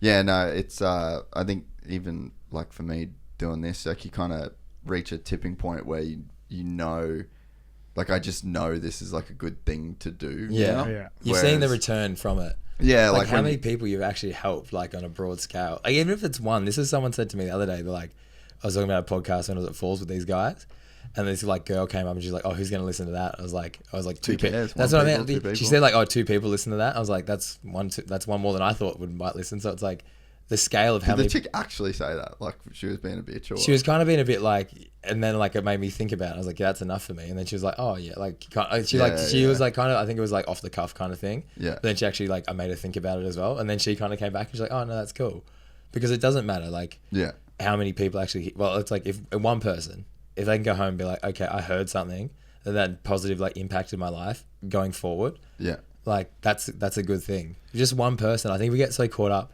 with like when you get so many likes doing or things comments, on the macro instead of the micro. Exactly. It's like you look like, even when we film this like video and it's like it gets this many views, and it's like you don't understand, like there's so many different individually people that are like seeing that. It's like, and the impact you can have on that. Yeah. It's pretty And even how many opportunities do you get to like tell a story to like 20 people in a room? Not that many. So it's like, if you get 5, that's a pretty good group of friends having a chat. So like to be able to tell a story to a bigger group, it like, you don't need to get caught up on it, even if you get 5 people that listen. And if they feel good out of it, like if you like uplift, like whenever someone says that made me want to go ride my bike, I'm like, my job is done. That is my job. Literally, that's your job. Or if someone messages you and say what you said made me feel really good, and it's like, that's the job. And I feel like we're pretty good at it. I like to make people feel like, I actually like, and it's like the whole cheating thing is like, I do it because it makes me feel good. But just do it because it makes you feel good, and then it makes everyone else feel good around you. Like if you can, like the whole like, what is it? High seas lift all boats. Rising tide floats all boats. So like, and then you surround yourself with those people. And you know when you see like someone going at something really hard, and that gives you that motivation. Like just trying to always bounce off those people. Yeah. And I think once you surround yourself with that, like, man, like you can go so far with things. Oh, and just the definitely. process of doing it is fun as well. Like you said, Yeah. like if it all goes tits up, if you don't get to like said prize of this many views or like coming first on the podium or whatever it is, the process to get there and like how much fun I'm having right now and what Sam like filming all this stuff and doing it, like I'm so invested and happy with that. Yeah. That's like anything else is just like a bonus, like a cherry on top kind of thing. Oh, That's yeah. how it should always be. It's like you should fall in love with what you're doing right now. It's hard, like, so there's like a wave that I went through with the podcast where there's a certain point where you've got to make money and you've got to like, it's got to become like this sustainable thing. It's unfortunately, there's like a monetary aspect of it that has to go first, but then there's a tipping point, and there was definitely a tipping point. I can't remember like really when it was. Maybe I think it was like probably around like 2019 when maybe like when we went to New Zealand. I just feel like I remember it kind of around that time, but I was sort of got to the point where I felt like I was given too much in a way. This is when you started to feel lucky. Yeah. Because I remember we talked about luck. That's one thing that has changed in your mind. When we first talked, you're like, I don't want to give power to luck, which I don't give power to luck, but you create your own luck. 110%. You make your fucking luck by being a good, like karma's real. Yeah. If you put out good shit, it comes back. There's four. Like, I think there's like four. There's four types of luck as well. So I think it's like it's understanding the different ways that luck like kind of works. There's fully blind luck, which Just like pure that's chance. the most pure randomness. Like you. That's the best one. Yeah. So that's the that can be good. It can be bad. Yeah. Then there's the kind of the Naval Ravikant. Can you just type in like Naval 4 kinds of luck? Because I think this is where I originally kind of got this. Yeah, I want to actually like from. I want to think about this because how do you know if you're lucky or not lucky? Let me do this. Sorry, how do You're fully cooking it today. Just fucking get it, mate. Just sit still, you fucking worms, bro. I think that's good. That's better. That's how you can do a 40-minute moto. I've had a big week, man. I've had a really big types week. of luck, not times of luck. No, but the whole thing, like, you create your own luck, man. Like the things that you put back into your life, obviously. Yeah, go to the 4 kinds of luck. Go down. Let's see if I can go up. If you can get this, hit this on the head. According to Mark, there are 4 kinds of luck or chance that matter to entrepreneurs or anyone for that matter. Chance 1, blind luck. Chance 2 is motion. Chance 3 is recognizing good fortune, and chance 3, and then chance 4 is directed motion. Go down a little bit. See where he's going with this. Blind luck. In chance I, the good luck occurs, is completely accidental. It's pure blind luck that comes with no effort on our part. In chance 2, which is motion, something else has been added, motion. A certain basic level of action stirs up the pot, springs random ideas that will collide and stick together in fresh combinations that let chance operate. Now let's go to chance 3. Recognizing good fortune. That one kind of... How funny that these are all playing out in our minds of how we actually perceive luck. Yeah. So Like, you so that's call all it one happen- thing, but it's... But it could be... But 4 different types of... Yeah, but even in your head, how you like... relate to you're those constantly things, like yeah. recycling those around of like where that actually works and like, and then you might be like, oh, was that dumb luck, or do you know someone? Yeah. So go down. We'll read this 4th type because it's sort of what you're talking about. Go. The final form of luck that Mark writes about enables you to discover good fortune specifically because of your directed motion. Unlike chance 2, which is luck due to random motion, chance 4 is directed motion. You have a hunch, you pursue it, and luck appears. You pursue it. You take a microphone. You talk to good people. You uplift with those people. You go for it. You like you make a splash. But there's like there's all these different. I think Naval says it better. Like Naval Ravikant has a piece about it, and it's probably the first time I really heard it. But there's definitely like there's the make your own luck, which is I think that 4th type that he's kind of talking about, and then on the opposite end of that is the complete randomness, Yeah. you know. Yeah. But there's also But you like the whole motion, like you creating, the more motion you put Yeah. into anything, the more like it's just the more, luckier you the more get. chances you've got. The more times you gamble, but yeah, you know what the I more mean? Yeah. More times at bat, the more chance you're gonna And fucking it's hit the ball. it's like Essentially, I think we've probably all got stories that we could draw on of like Yeah. times where you do you just mention something yeah, to somebody that Yeah. it might pay off, Yeah. and it does, and you're like, kind of made that happen, kind of didn't. yeah. Like it was all just by chance, but you made There's one conversation. some kind of Yeah, Yeah. there's like, oh, this could pay off eventually. That's the nicest feeling, is like when you see something, like it's almost like when you hear like a good thing spoken about you by someone else. Like you always want to have, like, even when I wanted to come here the first time, you obviously spoke to people like, oh yeah, he's cool, and like Yeah, having that bit within such a wide community of people. yeah. I think that's I think it's really cool. Well, so before I want to finish that thought before about when I was in New Zealand, but I ended up like there was a point where I was doing a lot of it to get things and because you need to get things for shit to be like stable, and then there was definitely the first couple years when people like wanted to give me shit, and when like that was getting support from people and people wanted to be on board, like. You started getting new gear, and you started getting bikes, and you started getting people want to fly you here, and then you get to a point where I realized like, oh, that's enough. Like I actually couldn't. It's like lot. it's like too much stuff to even. I can't use all this stuff. I can't go to all these places. Like you get to a point where it's like it all, that cup's full now. Yeah. And then, so what did I just start doing? I just started giving shit to other people. Like I wouldn't say no to getting it. Yeah. But I'd go, I'll get it, but I'm going to give it to Rose. Yeah. I'm going to give it to Alex. I'm going to give it to Maddie. That I'm going to give it to feeling- Sammy. I'm going to give, and then I'm like, I'm just going to give it away. I'm going to give. If you let go of shit, like generally let go Yeah, of shit, and yeah. if it helps someone in their life, man, like that's where you get fulfillment from. That's where you And feel that's good. Yeah, and that's Letting what I go. really learned in that process of before I was very, and I mean the way I grew up, like I never, That's I never the trauma, had shit, man. That's the it's just trauma. It's Yeah. trauma linked into like you didn't have anything, you finally got it. and then you want to keep it and hold it. Yeah, you want to and- hold it and be like, I'm not lucky. I work like all this, and like you kind of. Or you think like, well, fuck, what if the podcast goes away? Like, I could sell these boots, I could sell these helmets, I'm gonna need it, like Yeah. you, So that's you're the like whole- a you're in- fucking squirrel that's just you're in the stockpiling. future. You're in the future, like of the worst case scenario. Yeah. Yeah. And then when you,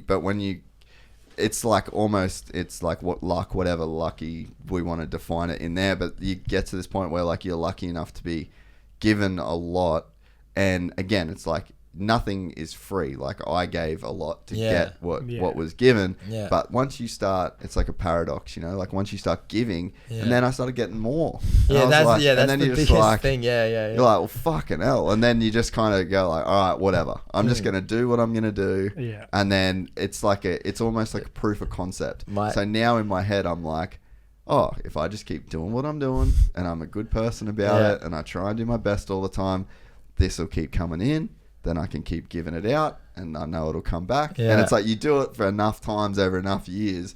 And like you don't have Yeah. to hold on to things. I don't have to. Yeah, you don't have to have like the stress that you had before. Yeah. And then the more you give, the more you'll get. And then you can get to a point where you don't think about how much you're Yeah. giving or how much you're getting. You're just like doing your thing, and it's you're it's almost like breath. It's like a breathing. yeah. You're breathing. It's like yeah. watching the effects of it. It's Yeah. cool. No, I think about that because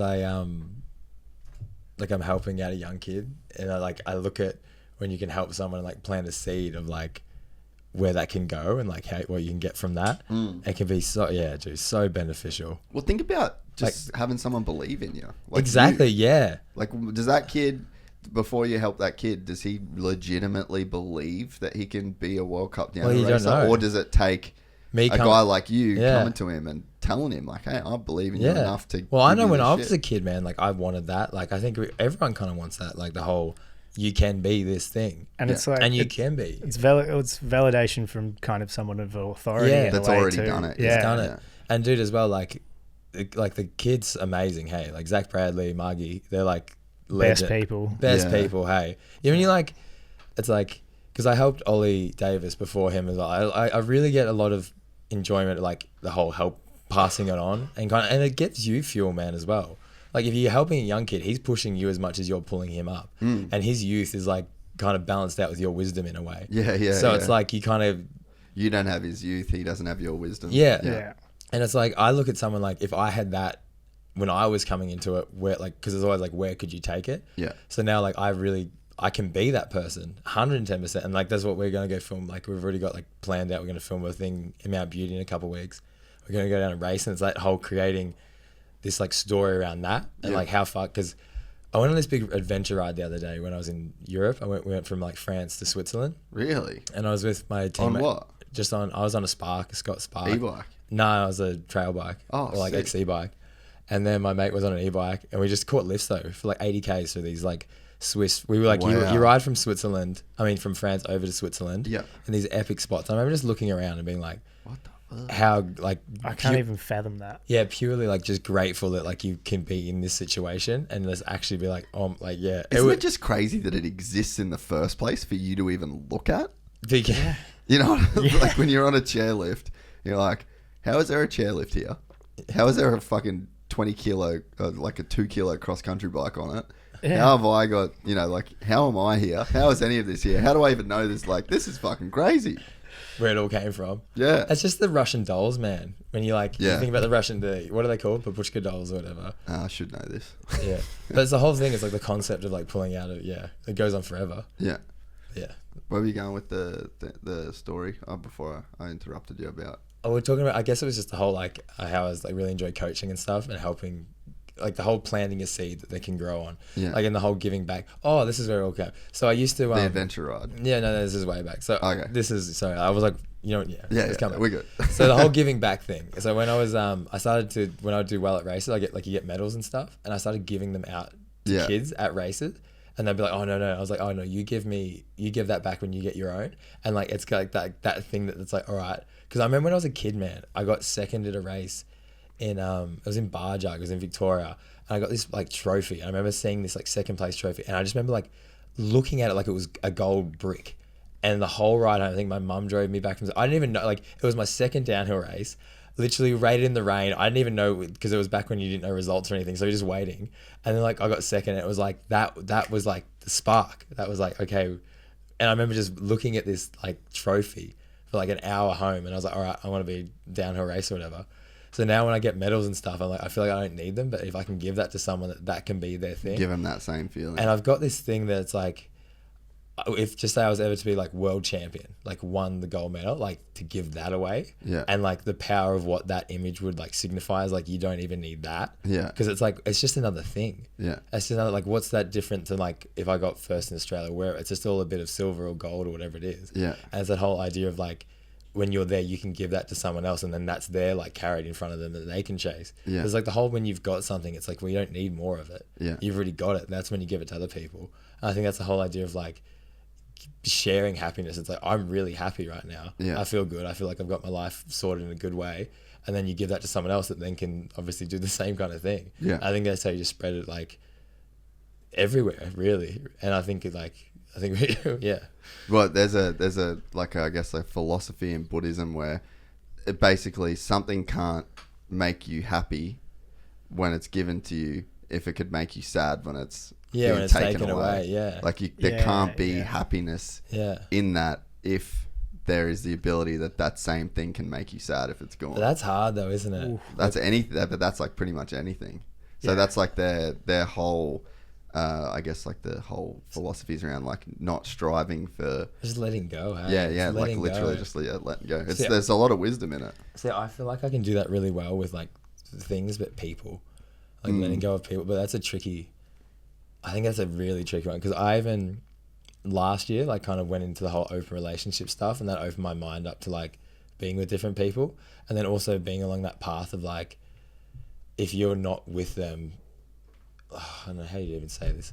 It's like when you're with someone and then you're obviously traveling, you're going around the world, but you can still be a solid unit when you are back together.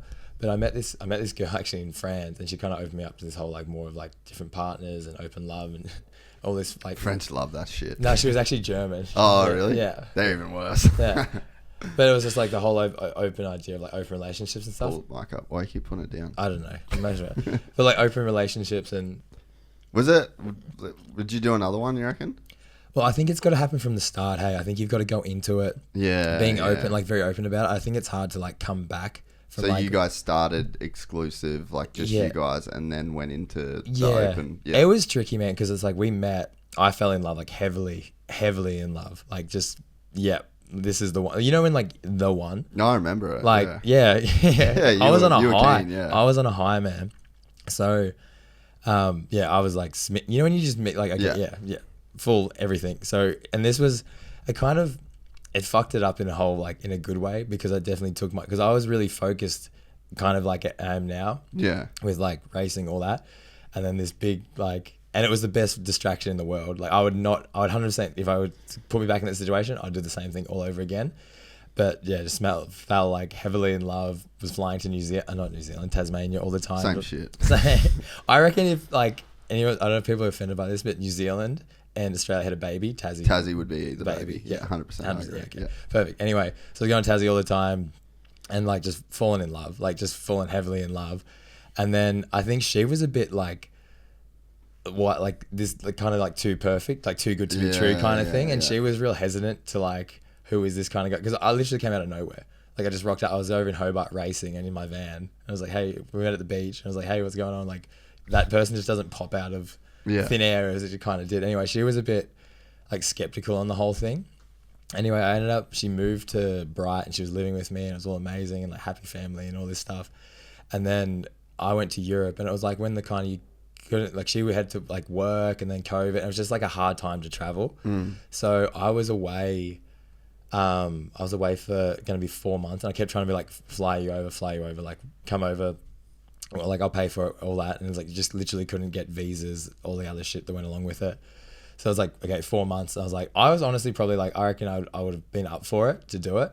Anyway, she messaged me and she's like, hey, I don't want to be exclusive anymore. And that was kind of like a bit of a knife in the heart kind of thing. And then I was like, all right, whatever. Like, because I actually wrote this thing when I met her as well, saying like, I want you to like, I don't want to slow you down. I want you to be open to others. And it's like that whole like possessiveness of like, once you're with someone for a certain time, it's like, oh, you're mine. Yeah. You're mine. You can't like, and I guess this is when it opened up the whole, like we weren't exclusive anymore. And honestly, and then I met this German girl, which was like the kind of perfect thing, because she kind of helped me understand the whole like open love kind of thing of being. And it was like, it was honestly hard, because it was like, if you do love someone, like truly do love someone, to like have that idea or thought. Yeah. And then, so we're still talking all the time, like still really good. Like it was, I thought it was still all going really well. And then when after I was in America, I got stuck in America. This is back when like the private jet stuff. Back to New Zealand. So just before I left America, like talking to her, and she doesn't seem right and all this stuff. And I was like, is everything all good? She's like, oh, something happened. And I was like, oh, what happened? And she's like, I got pregnant. And that was like stabbed in, because that's like pretty gnarly. I'd never been with someone before her that I could see, like, you know when you see kids with someone and it just seems like I wouldn't be mad, like I would just be like, that's like a realistic future. Like I felt like that in this person, and then to go away and that happened, and it made me really resent honestly just the sport in general, because it's like I felt like mountain biking so often in my life has created that kind of setting. Yeah. Even when I was first going into racing, man, I go away, like you get cheated on by your girlfriend, and like this is not like an all like boohoo anti-girl things, but it's like it's been a real like because it's like when I'm here, you get all of me. Yeah. All of me, and I'm like, I can be fun and there, and then it's like, okay, racing, and then you're gone. I'm out. And you're gone. Yeah. And it's a lot in small doses, but it's like, and that's a hard thing to balance. And I guess it's like the same with your lifestyle, trying to balance that in. But so that, fuck man, it was just kind of just, I guess, right. And we try to make it like work and kind of like get through it all. And then I think, you know, when it's like the love, okay, so she started to fall heavily in love with me, and I was like kind of on you're hurt. Yeah. So it's this like trauma pulling away, which is so sad, because like we both truly did love each other, but they were like, it's like the ships were going the other direction. It's like that's luck. It's kind of like, but I honestly, like Isabel Healy, still love this girl. She does like, she's like, you know, when you have like, she's an amazing person. Yeah. You know, when you like have a connection with someone, I'd never want to lose that connection with a person, because you know how like truly to their core they are a good human being. Yeah. But it's just, I guess it's just timing and where you're at and everything else. Dude, it's a real thing. Like you know, I've got relationships in my life where I'm just like, I fucking love that person a lot, but just the timelines didn't line up, the geography, the other people that were at play. Like it's just Yeah, That's all luck, hey? It is like it's just the luck of the draw of like the timing, and then it comes down to like whether or not I guess you can like accept the cards that you were dealt, you know. And then like the other thing is just to blame like mountain biking or whatever. It's like Well, that was the thing. It was just always a fallback of I'm looking at the negative of that but it does. It's like I listened to a thing with Tiger Woods, and he's like, the better you get at something in the world, like the more it pulls you away from everyone else. Like the more you stand out, the more you want to be like viewed, the less relatable you are with everyone else. So it's like that thing. It's like, do you want to go to that place? Like that place isn't fun for a long time. Like you have to shut off, you have to hurt, like you have to go in. Yeah. But what you get back from that is fucking incredible. Yeah. And I think it's like, and it's I think it's just anything. I think it's hard for anyone to line up their lives, especially for anybody that's moving around. It makes it nearly impossible. Yeah. Like I'm just lucky that me and my partner just had the same idea of what was fun. That's the only reason we managed to do it. Yeah. Because otherwise it just wouldn't have lasted, because we would, like, I was moving every 6 months to a different winter. Yeah. And that was like one track mind.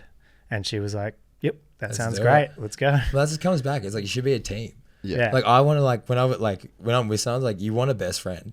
Like that's what you want. Like you want someone that like you laugh, have a good time with. Like if you want a mate, like really, like you want to like go and like if you imagine being married to someone or being with someone that you don't generally like isn't your friend kind of thing. Like, and there's probably heaps of relationships out there where they've like pulled apart from that and not become their best friend. Like, because it's like the lust thing gets so put over, like I guess the friendship element of a relationship. Yeah, and it's like the whole like listening to their voice and not actually seeing their body, like what you would actually connect with would be way different. Yeah, but the whole idea of like if you're actually hearing what people actually have to say, not just how they look. And I think in a relationship set, like the lust gets so put on heavily onto it that people go towards lust, and then like when you're like way deeper in the relationship, you're like, oh, we actually aren't compatible at all. Yeah, because we were so like blinded by this. It was like, well, I think like there's like for my case, right? It's like I'm in a relationship that if you like a couple years ago, like I probably just like wouldn't have valued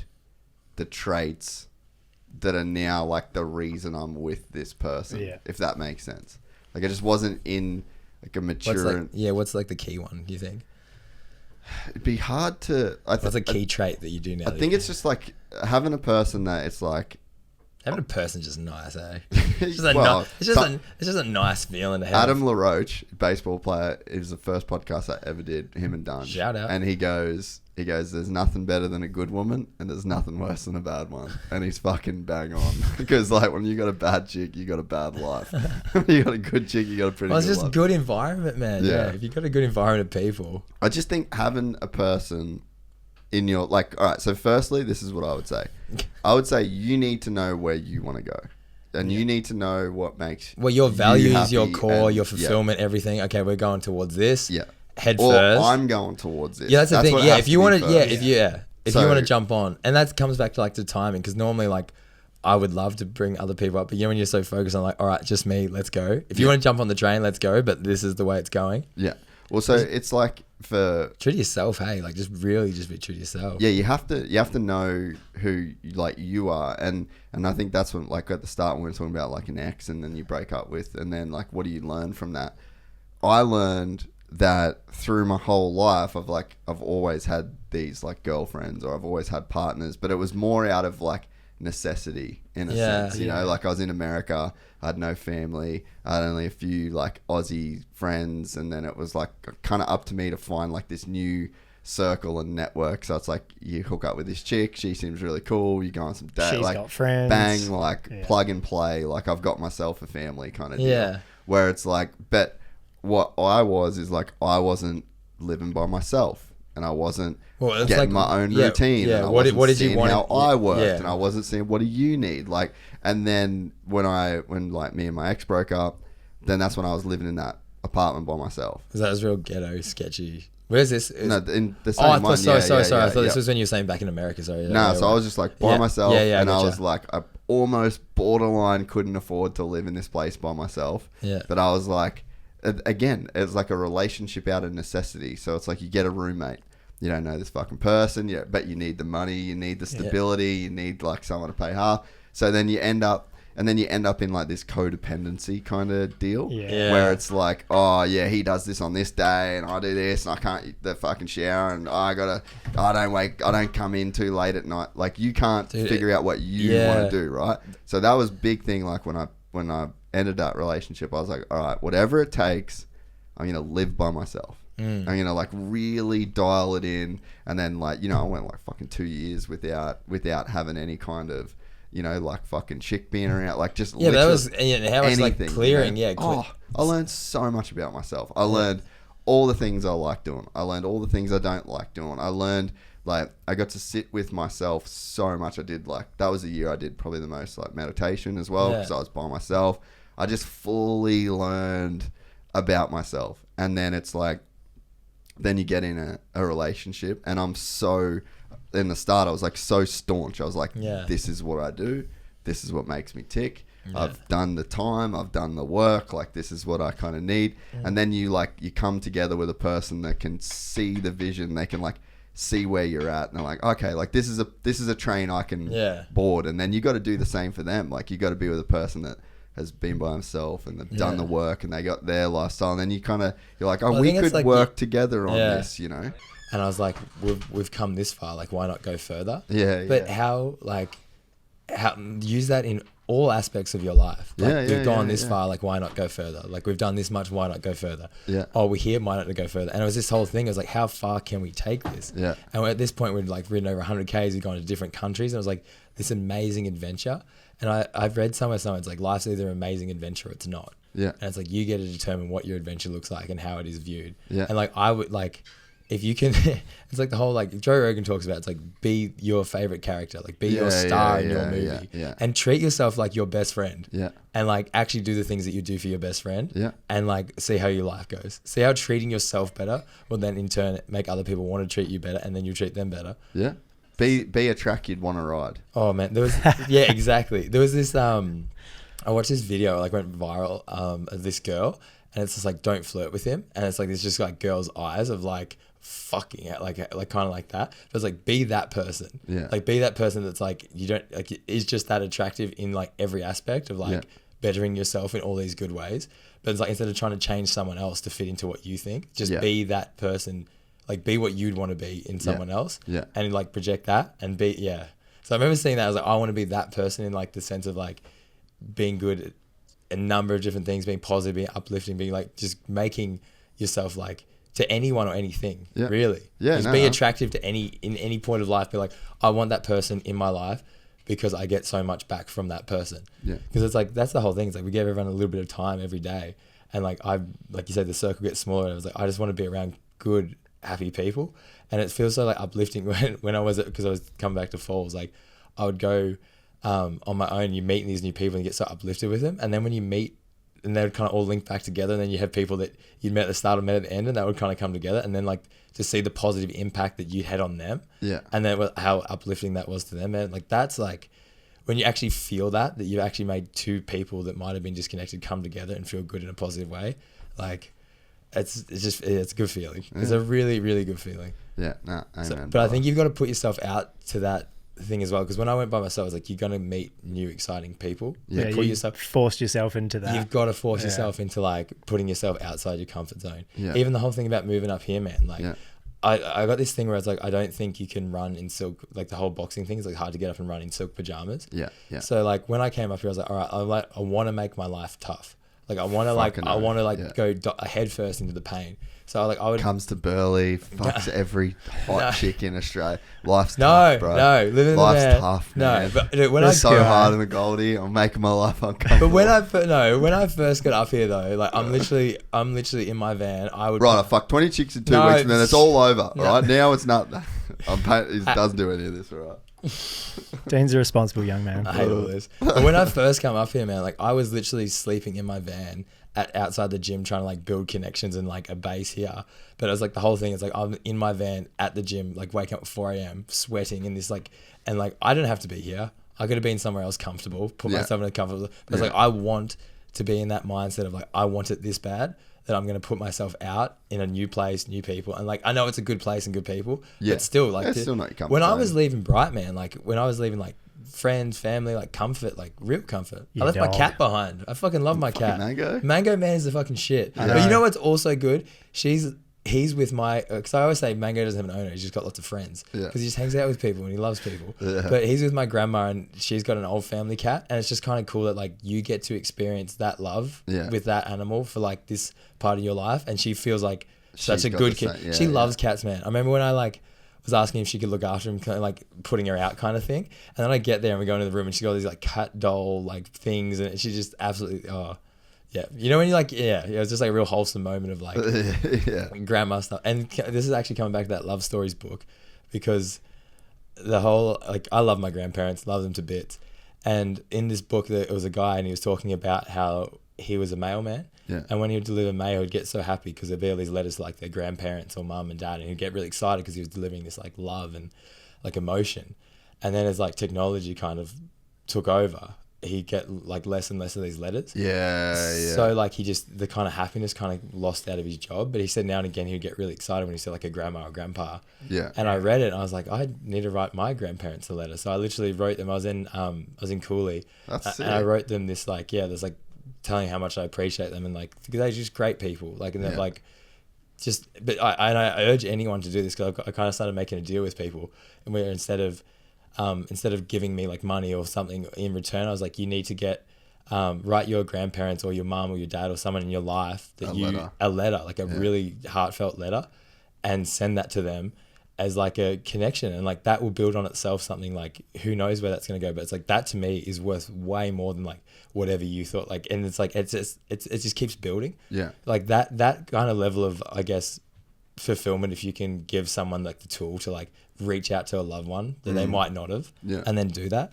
So anyway, I wrote this letter to my grandparents and I took a Polaroid with my van and just sent it to them, and I think it's just like, just to see that real reaction from them and like to actually like have something like real, like a letter is like a meaningful thing. Yeah. Like you've taken time to like do that. Oh, definitely. And I think, I think just find someone in your life that you generally care Value about, and- love, yeah. care about, like put effort into, write them a letter. Yeah.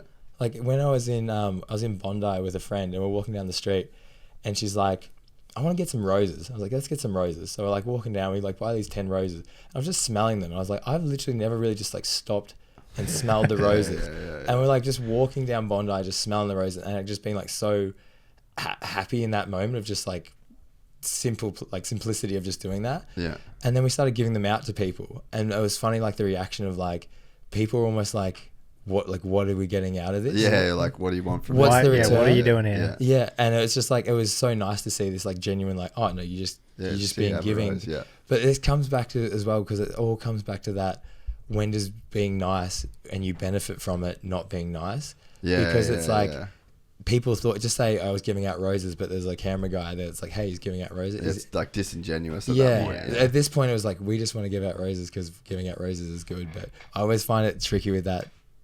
I guess it's just the balance of you just got to be Well, good I think all that's the just time. because, people have exploited that. Yeah. Yeah. You just That, got to like, be a good loophole, person you know? all the time. If you're Yeah. a good person now on camera, 110, you can't just be nice here and mean there. Yeah. That's Yeah, the you thing. got to have some consistency to your Yeah. persona Yeah. and to what you're doing. It's where me and Dean, actually, we did a podcast. All people have asked me, I did his podcast, so people always ask me to drop it be a Monday. guest on my own show, and I've been a guest for 3 hours on Dean's show. So people can check that out on Monday. Don't know which Monday this will come out, but Yeah, true. It's not Yeah. gonna. This is It's a mystery. yours will come out. Actually, Before. that'll come out before this. Yeah, but yeah. So you've already heard it. What did you think? Leave likes and comments. yeah. But we talked about that a little bit because you were Yeah. like, oh, when is it?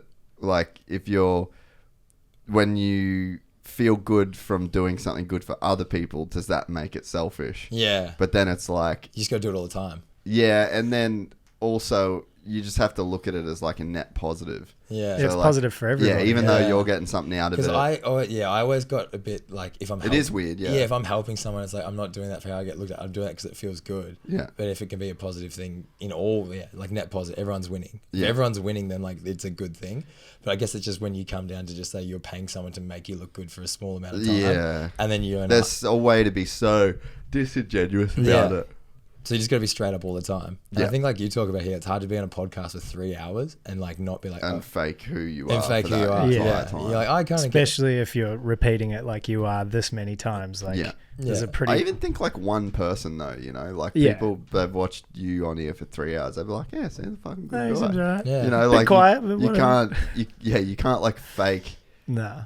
energy for that long. Nah. Yeah, especially on my end, like you've got to be pretty consistent. That's Yeah. it's like one of the reasons why people are like, oh, like swearing and this and that. I'm like, all right, here's the thing. If I'm gonna do this for fucking 15 years, this is your life. Man. like I need to be able to just be me. And speak And how you along the speak. way, Yeah. if you like me or you don't like me, like drop some off, pick some. Like Yeah. it is what it is. Because if you try and manufacture your persona or you try to play to a certain crowd, it's not actually you. You end up not liking it, or you do 2 years on the podcast without swearing, and then you're just like, fuck this, I'm over it. Yeah, I had this voice in my head when I was coming up here. I was like, fuck who you think I am.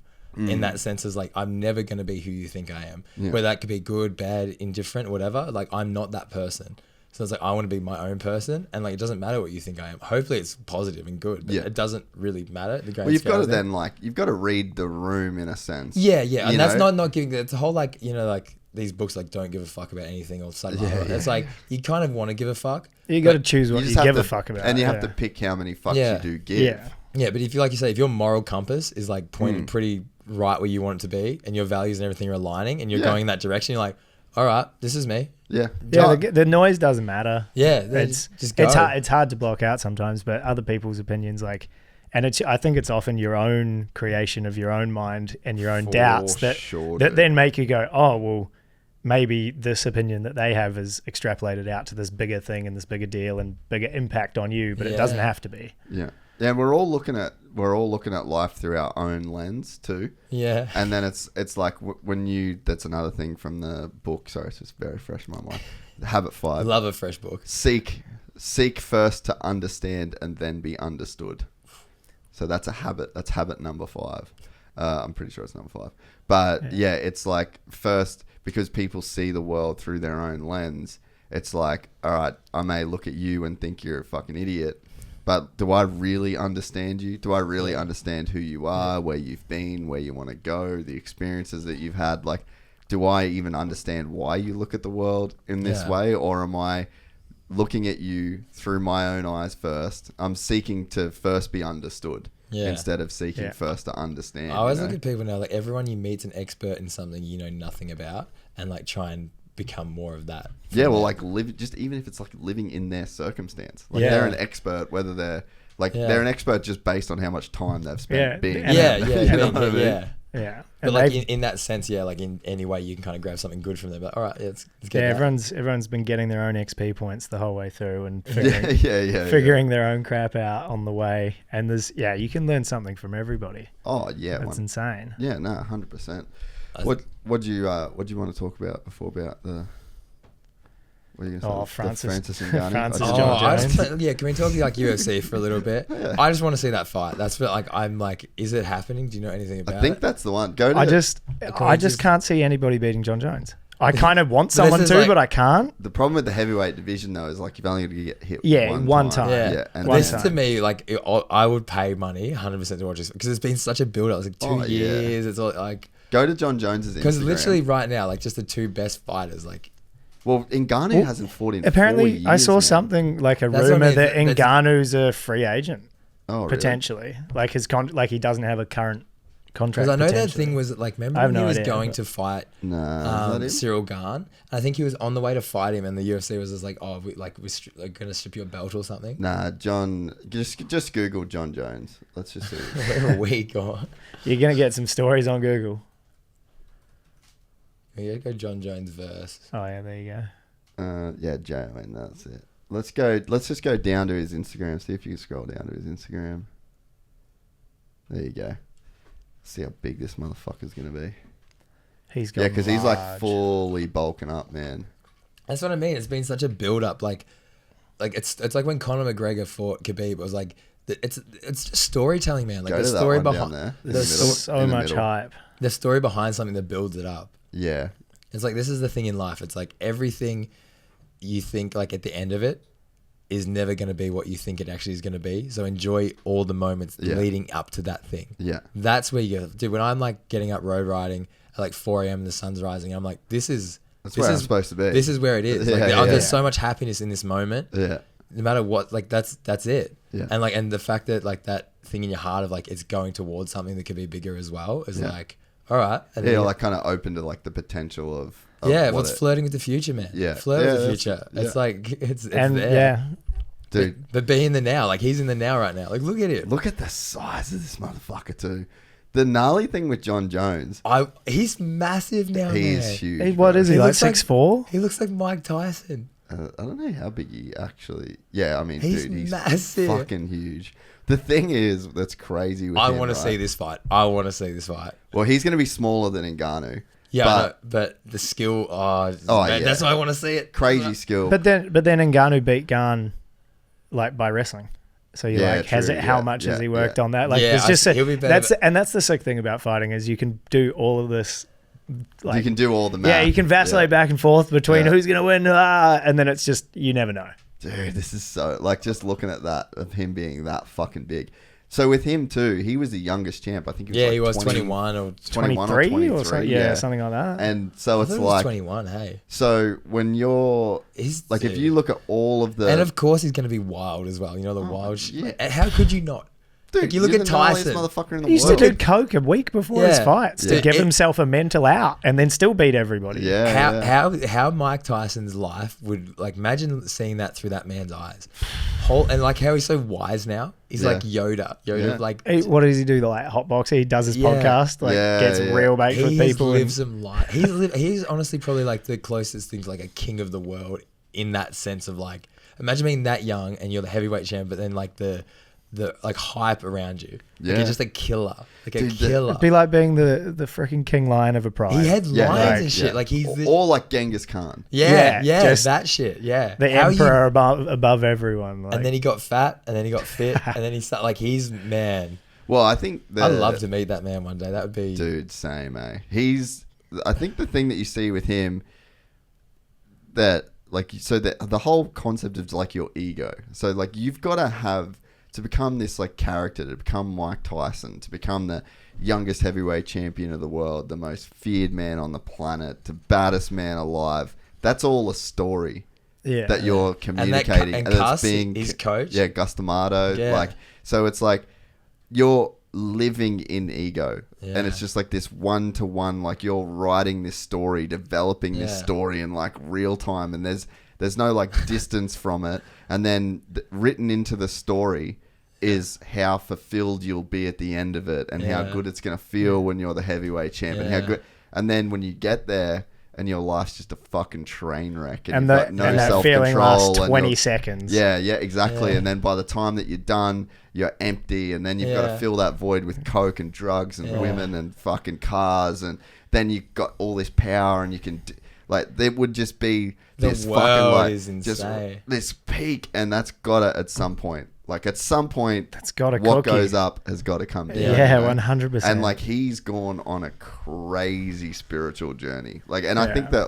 I think what happens His with him. life is just a spiritual journey in. Well, it gets to this point where, like, I think the first Rogan podcast is probably like one of the best Rogan podcasts, one of the best podcasts ever of him and Mike Tyson. If people haven't listened to it, it's unbelievable. Yeah. But you could hear the spiritual. You know, he starts tearing up and he's like, "I was the fucking killer, man. Like, I couldn't be like that no more." Yeah. Like, there's a certain level, and I think that's just Because like even with that's Cuss, like everyone's ego in a he- sense, you know. even with like that when like Cuss was training him, like imagine being told like, and that's whole like a chem plan that says Yeah, like, you're you a are killer. you're a You're a killer, you're killer. the best You're in a the killer. world. Yeah. And like Yeah. like, but you can do that with like such a like, and obviously it was positive where he was going.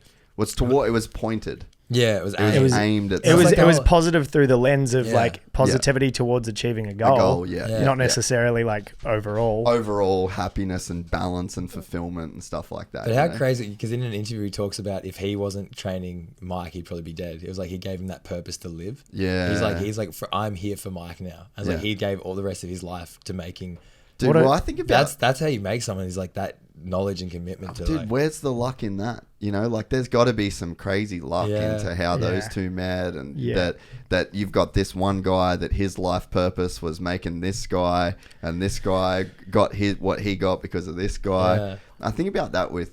Do you follow grappling at all? Like, you know, any jiu-jitsu stuff? I know a little bit, but there's like Gordon Ryan. Yeah, He's like so he's like the man. Go to Gordon Ryan on Instagram. Have you ever seen Gordon absolutely, Ryan? he's an animal. Mate, Do you see where he got his dabbled. ankle snapped recently? Gordon? I think he got his ankle popped. Nah. He hasn't lost in like 70 something. No, like he didn't lose. He just kept fighting and he won the match. Really? I think recently. Wonder who you're thinking of there. Go down. I think. Nah, definitely not him. Look at this motherfucker. Was there some RJ thing? They had a. Go click out of it. There's like other stuff where he's just like so insanely jacked. Keep going down. Keep going down. Keep going down. Keep going. Keep going. Oh, like go. Let's watch that reel. So this guy, go up one.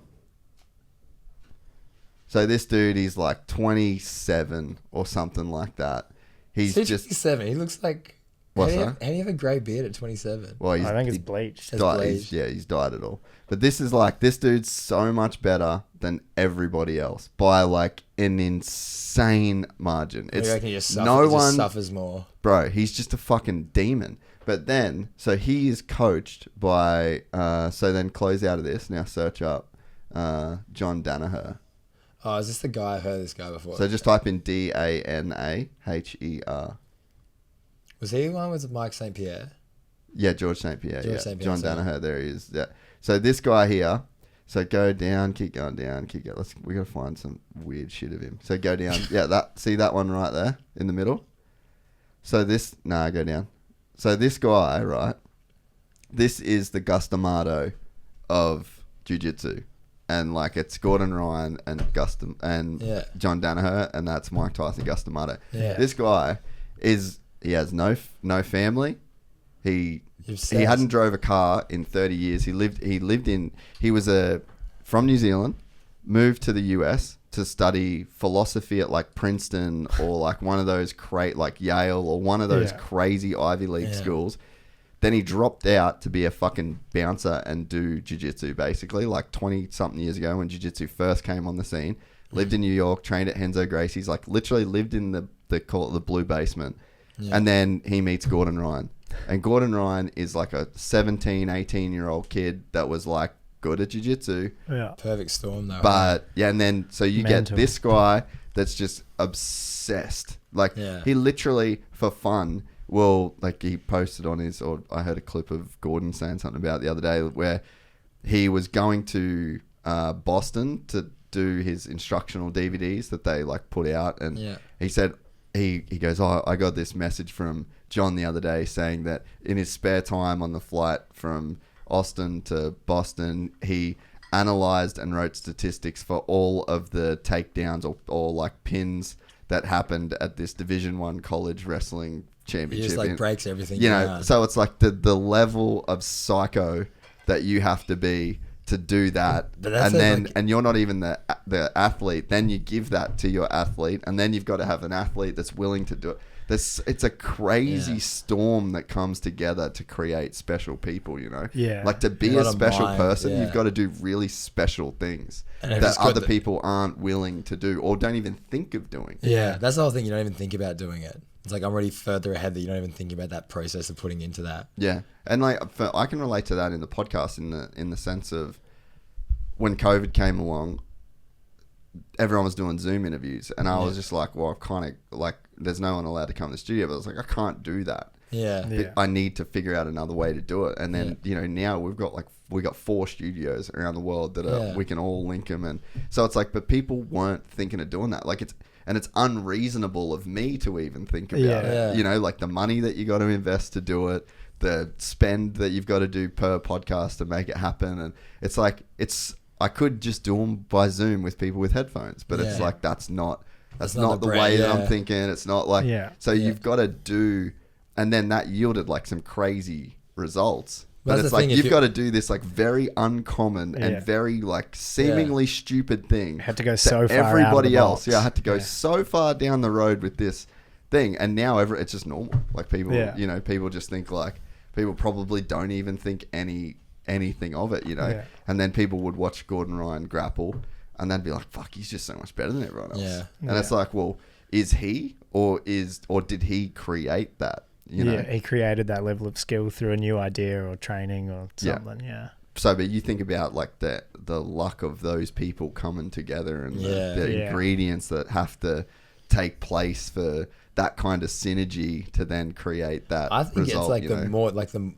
I think it's like the more magnetic you get if you just run at that kind of positive way of being all the time. Yeah. And you get like drawn towards people at certain times. And passion attracts passion. Like if this guy's that psychopathically dedicated to jiu-jitsu, and this find kid's the next dude that's like close to that, and they just go, It's like how atoms are created in a sense, you know, like that's these things like that. Well, you know when you see someone that's like, will motivate you just by the fact of them being there. You're like, okay, I fuck with you. You got good energy. Let's go. And like you start just building off that. Yeah. Then that's when you get like, true momentum. The more people you can get around you like that. More people like that. Well, the other day when we were riding, perfect example. I was like, "Are you gonna come do it? Come do a 20?" And then you were like, "Nah." I'm like, I wanted to do it, but because of the filming thing, I was thinking film. But go on. What you said. So I said to Dean, I was like, "I'm doing a 20. You want to do a 20?" He's like, "Oh, I got to film it." And I was like, "Are you fucking off season or what?" And he's like, "Nah, okay." That triggered something. It was like, "You're right." So then I go out, we start our 20.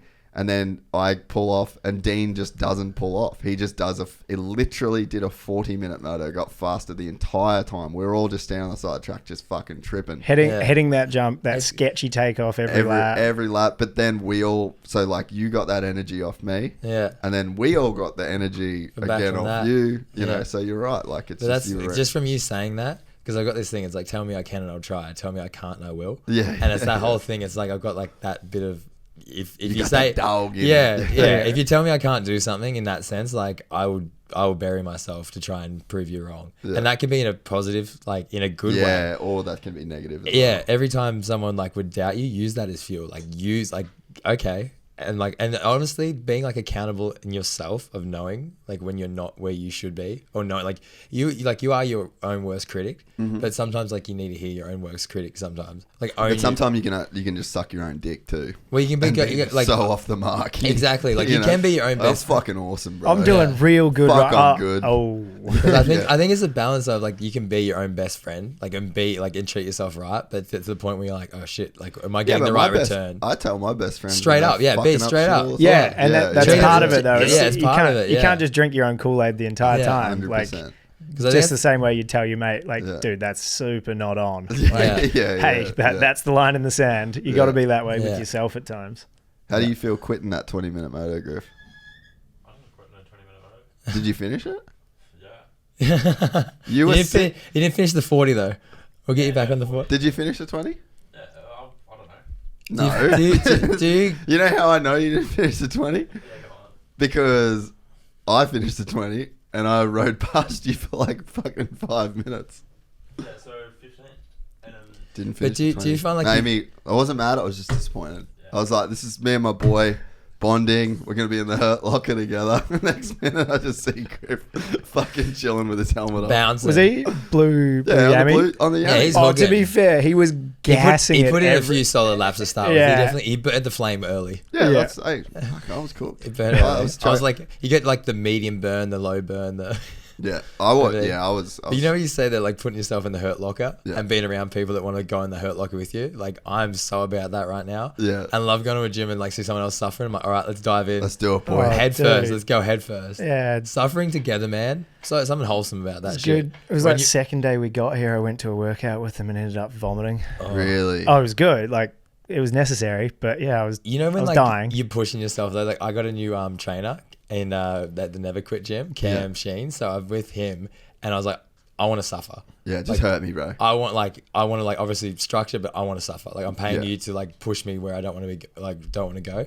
First session, hard. I'm like, all right, all good, finish. Like head spins, go to the toilet, start vomiting, get up, start vomiting. Get like every time I'd stand up, just be out of it, and I like push myself that hard, and I'm literally like curled up on the ground, like dying. I was like, this is where I actually want to be though. Yeah, this is where Like you need to this be. is where I need to, and this is like the shit that people don't see is like you were dying on the ground into it. But honestly, in the back of my mind, I'm like, this is exactly like, I know what comes like. Well, what the do you think Aaron pendulum- Wynn's doing? The pendulum's You know? going to swing back, but Yeah. it's like getting the most out of yourself and actually pushing it. Like that should be the basis of this, is pushing yourself to 100%. Yeah. And whether that be in like racing, podcasting, life, if you can push yourself to 100% in anything. And I think physically it's just like really, that shows you, because it's like, Yeah. you can touch 100% in Well, that sense. I said to the boys, we like had a bit of like a meeting before, you know, like first day of school kind of thing. Yeah. And like the one thing that I sort of, it was funny because it was from doing the 20-minute moto, and on my Garmin it said like average speed. So Yeah. it was like max speed and average speed. And then I was like, just kind of hit me. I was like, fuck, the way you'd get better at doing this moto would be just to up your average speed. Yeah. So like if it was 45K, I think it was like 45Ks was my average speed. for Imagine the doing that 20-minute in moto. life. But Like, that's what exactly what yeah. I related. And I come in and I said to the boys, I was like, all right, my goal for this year is just to lift my average speed. Yeah. Because your average That's speed good. is That's a a good way to mixture put it, of yeah. your lowest speed and your Yeah. highest, and then you median Yeah. you median it out, or you mean Yeah. it out. Yeah. And then it's like if you've got a 0 kilometer an hour for one lap, Yeah. then that's really gonna hurt your Yeah. average speed. Yeah. So it's like, to me, and how I related that back to like work and life, I was like, I just want to lift up my daily minimum performance. Yeah. Like Yeah. what's my lowest speed that I'm going? Yeah. Let's just lift that up by 5Ks an hour. Yeah. I don't have to up the highest And you- speed. I don't have to break any fucking records. I don't have to go faster at any time. I just need to, what's my daily minimum now that's giving me Yeah. this average speed, and Yeah. how do I lift my daily minimum by 5%, 10%? Yeah. And you Yeah. do that over a That's year. good. You I know, like so that. it's like just, you know, thinking build about it in momentum those quickly, yeah. in those little ways. It's like not dropping the bike to go to zero. Yeah. You know, how do you Yeah. not have Yeah. a day off or a, you know, Yeah. I reckon start your days early as well. Like one thing we've been doing, like 4 a.m. oh, get you up can do and it go. here in summer, man. It's so Oh. good. So good. So good. Just get Yeah, up I don't and know go. about winter and beauty, but down When here, I love when you get to like 11 o'clock or 12 o'clock. You know, I've lived like 2 days already. Yeah, like I've yeah. lived I've packed Yeah. so much in. So hungry by 9. Yeah, yeah, you are. Yeah, we're exactly. having 2 breakfasts every day because Yeah. Oh, and you're going. just going from 4:30. Just to you 5. saying sick in breakfast. I don't sound that Kiwi until I say a couple of things. I fucking love that. Sick in breakfast. Nah, it's good though. Yeah, but just just go. I agree on the early. Just getting thing up too. and going, man. Like it just builds a good routine and like getting in that habit. And then I find like if I'm gonna get up early, I go to bed early. It's like just I don't know, just getting a good cycle with it. Yeah. And like I think that's where you get routine, like being up here and getting the routine. And yeah, That was the double-edged sword of routine, though, is you can get so routine that you Oh, don't want to dude, break it. And that was me leaving Yeah. to Dubai.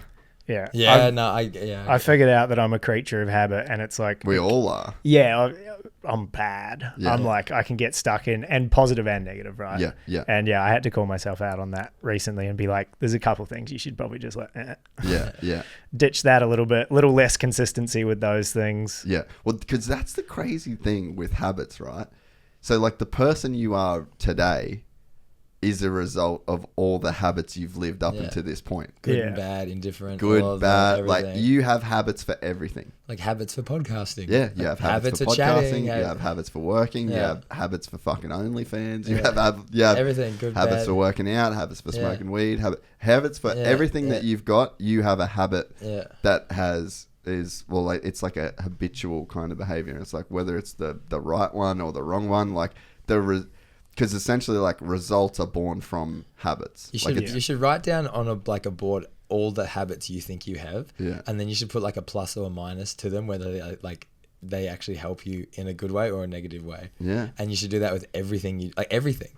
Like, okay, I get up and have this for breakfast. I meet this, like everything. If you put your whole life out on paper Yeah. and just put pluses and minuses next to like things, people, events, anything, and you go, Yeah. all right, well, that's putting me up, or more of that. And like, you'd actually really be able to jig your life to just give you all ups instead of all the downs. Yeah. Because it's like a lot of the time you just don't know. You get tunnel vision. Hey, good and bad. You get tunnel vision of like, if it's going wrong, you kind of like, oh, what's happening? Kind of you just go along with it. Or if it's going good at the same time. But Or you make excuses for like, yeah, but I'm fucking so busy for this. Yeah, so yeah. like I need this time and I need, Yeah. like, Yeah. it's just all I it's- can't do that workout. I just, like, yeah, I don't- need to sleep. I need my energy. I need, you Yeah. can fucking do it with with kind of everything, eh? Yeah. The story, you want to tell yourself. It's so easy to give in to your inner bitch and Oh, just, yeah. nah, not today. That's one of the things I like about you is that you're actually a person that will, like, you're a person that does the things, like, if you have these crazy ideas, like, you'll do it. Like, you'll do a Wim Hof, you'll jump in the ocean, you'll do, like, there's, like, my thing is, there's been so many times where I'll, like, go to the beach and I'm like, nah, fuck, I can't be bothered swimming. Yeah. It's like, when do you regret a swim? Yeah. That's Even one if it's thing. a little bit cold or windy or dark or whatever. Yeah. Like, he's the king of that shit. Yeah, man. it's one thing I've said to people, like when people have asked me about Dean, or like even like talking to my partner about my friendship with Dean, is that that's one of the things I value hugely, is that, and like you said, it can be dumb shit sometimes too. Yeah. It can be really good ideas or it can be dumb shit. We were sitting there building that track together and he just looks at me and he goes, man, it'd be cool to have like a trail cat.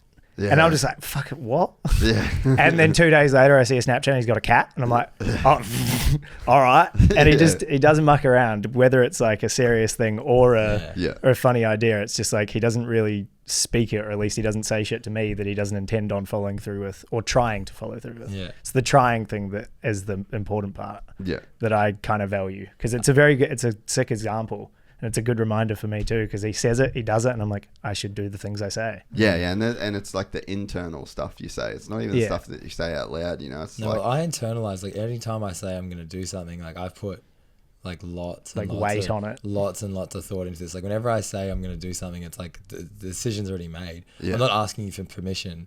I'm just telling you what I'm going to do. Yeah, and then when it kind of probably seems abrupt because the next day I'll have a cat or I'll be doing this. But you've thought about it first. It's been there for a long time. Yeah. And it's like really thought out. But if I ever say I'm going to do something, like, I'm going to die trying to do that thing. And I want to actually talk about it in here, because I know I already said it to people, so I'm going to do it. But like next year I want to ride from the bottom of Hobart to the top of Cape York on a road bike.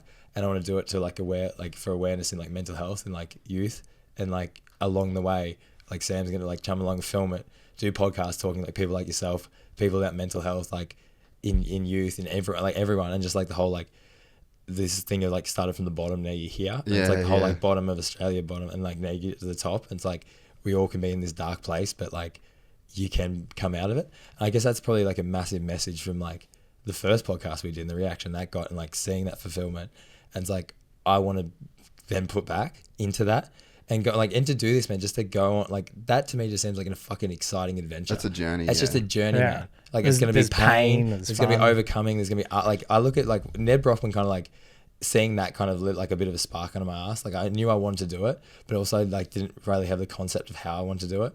And now it's like, okay, 100% let's put in proper media, proper everything, and do it properly. But I like that idea of that, to me, like just sounds so exciting and so like uplifting, and like it's like this positive thing, and the struggle that will come out of that, and the stories and the emotion, everything. Like I'm so ready to like be just in that. Like I like, and like even to the point where I said like I'm vomiting around the toilet and like I'm pushing myself to that limit. It's like how far can we do that in everything? And I think that's going to be like an ultimate test, because it's like it's going to put you out there by yourself, alone, cold, hurting, broken, all that shit, and then like the polar opposite, the pendulum swing back out of that, and then like the uplifting message of like doing it, and like imagine talking to people and like have been uplifted from like a story like that, and then because I want to relate to people on like, because obviously with you that you get put to a certain point with podcasting that I think it's like you have your niche and your people, and you've got to say to like a certain level, where when I do it I want to talk to like kind of everyday kind of people more or less on the journey up, and like really just try and like kind of, I don't know, be relatable in a sense of like talking to people with like mental health and youth, and like obviously dealing with that, knowing like, I don't know, be able to connect with that, and then pushing that like as a positive message, I think would be, for me anyway, like that's where I feel like I get so much fulfillment. And then to put that into like a massive like life achievement of riding from like one end of Australia to the next. When are you thinking of doing it? Hopefully, well, I've got to literally get some stuff in order, but I reckon like end of this year. I would 100% do it, like maybe like end of October or something. That'd be so sick. How long do you reckon it'd take you? 3 weeks, I reckon. Oh yeah. 3, like if Ned Brockman ran across in 46 days or something, and he's averaging way less running. So if I'm like, but I don't know if I want to rush it either, or like, because I'd probably stop here, do a podcast with you.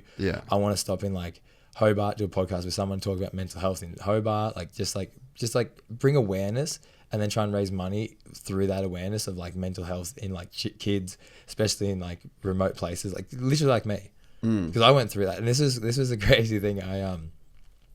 I found like writing was like the cure to like obviously the depression and all that, and this was a cool thing because it was like obviously that came from isolation and all that, and then with the whole when like a cure becomes the cause kind of thing, and it was with like writing, I found that kind of pulled me out of it. And then once you get really good at something, then the isolation switches from like, okay, you're isolated before you find a thing, and then you're really good at it, and then you get put to this point where then you're isolated again in this other sense. It's like how the transition between.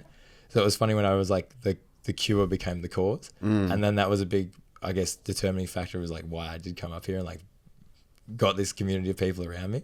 But it was sorry, I went a bit of a tangent there, but like I'll loop back around. It's like the whole point of coming up here was like being, and it'd be like connection of like group of friends and people around. It's been sick having you up here. It's been fucking fun. Losing him. Yeah. Dogs. That's honestly, dude, that made me feel so good. Like when I was like went home to Bright, and I genuinely like say like I'm not gonna be here, and seeing people like genuinely sad that I'm not gonna be there. It's like fuck, that feels good, man. It's like I always think about like when you're welcome. Like when I die, like when I'm dead, like I'm gonna put this on here because I want it to happen. But there's a place called the Horn it's Mount Buffalo. Earliest childhood memory was running through these like stones up on this like, it's this national park in Victoria, beautiful place, like go there all the time, live right near it in Bright. Anyway, I go up there all the time, but my very first memory as a child was running through these rocks. It's like my first memory is just there. And I've said whenever I die, I'm getting cremated, and you got to take my ashes up there, and there's a big like chalet lodge. Like whatever money I've got in my bank is going towards having like putting on the biggest party there, like bands, everyone's dressing up, like turn into a retreat, like it's a 2-day thing, all the money I've got, and like put that into that, and you've just got to go celebrate my life and spread my ashes on the rocks. And like and just to have that many people, like, and like, I don't know, I want to build something that's like people will be like super sad when I'm not there. By just being a good, uplifting, wholesome person. I think you're on the way. I'm trying to be. You're doing good. I'm trying to be. It'll be like Hunter S. Thompson style when he had his funeral. Did you ever see that? No. Yeah, you know Hunter S. Thompson is? I know the guy, but I don't know about the funeral. So he's like crazy author dude. Anyway, he like pretty much just planned out his whole death. He had this huge ranch in Aspen in Colorado. He built like, type in like Hunter S. Thompson funeral. I was thinking about this, like why don't I just have this as a party anyway? Like why don't I have like my 40th or something? I'm just and like, do your funeral. Do the funeral. But it's just hard to. I'm dying but now. But the only thing is, it's like people could come to like weddings or funerals. So it's like you need a big. Click into this. There's like a documentary of like So this is his. Nah, don't play the sound. Keep like scoot through it.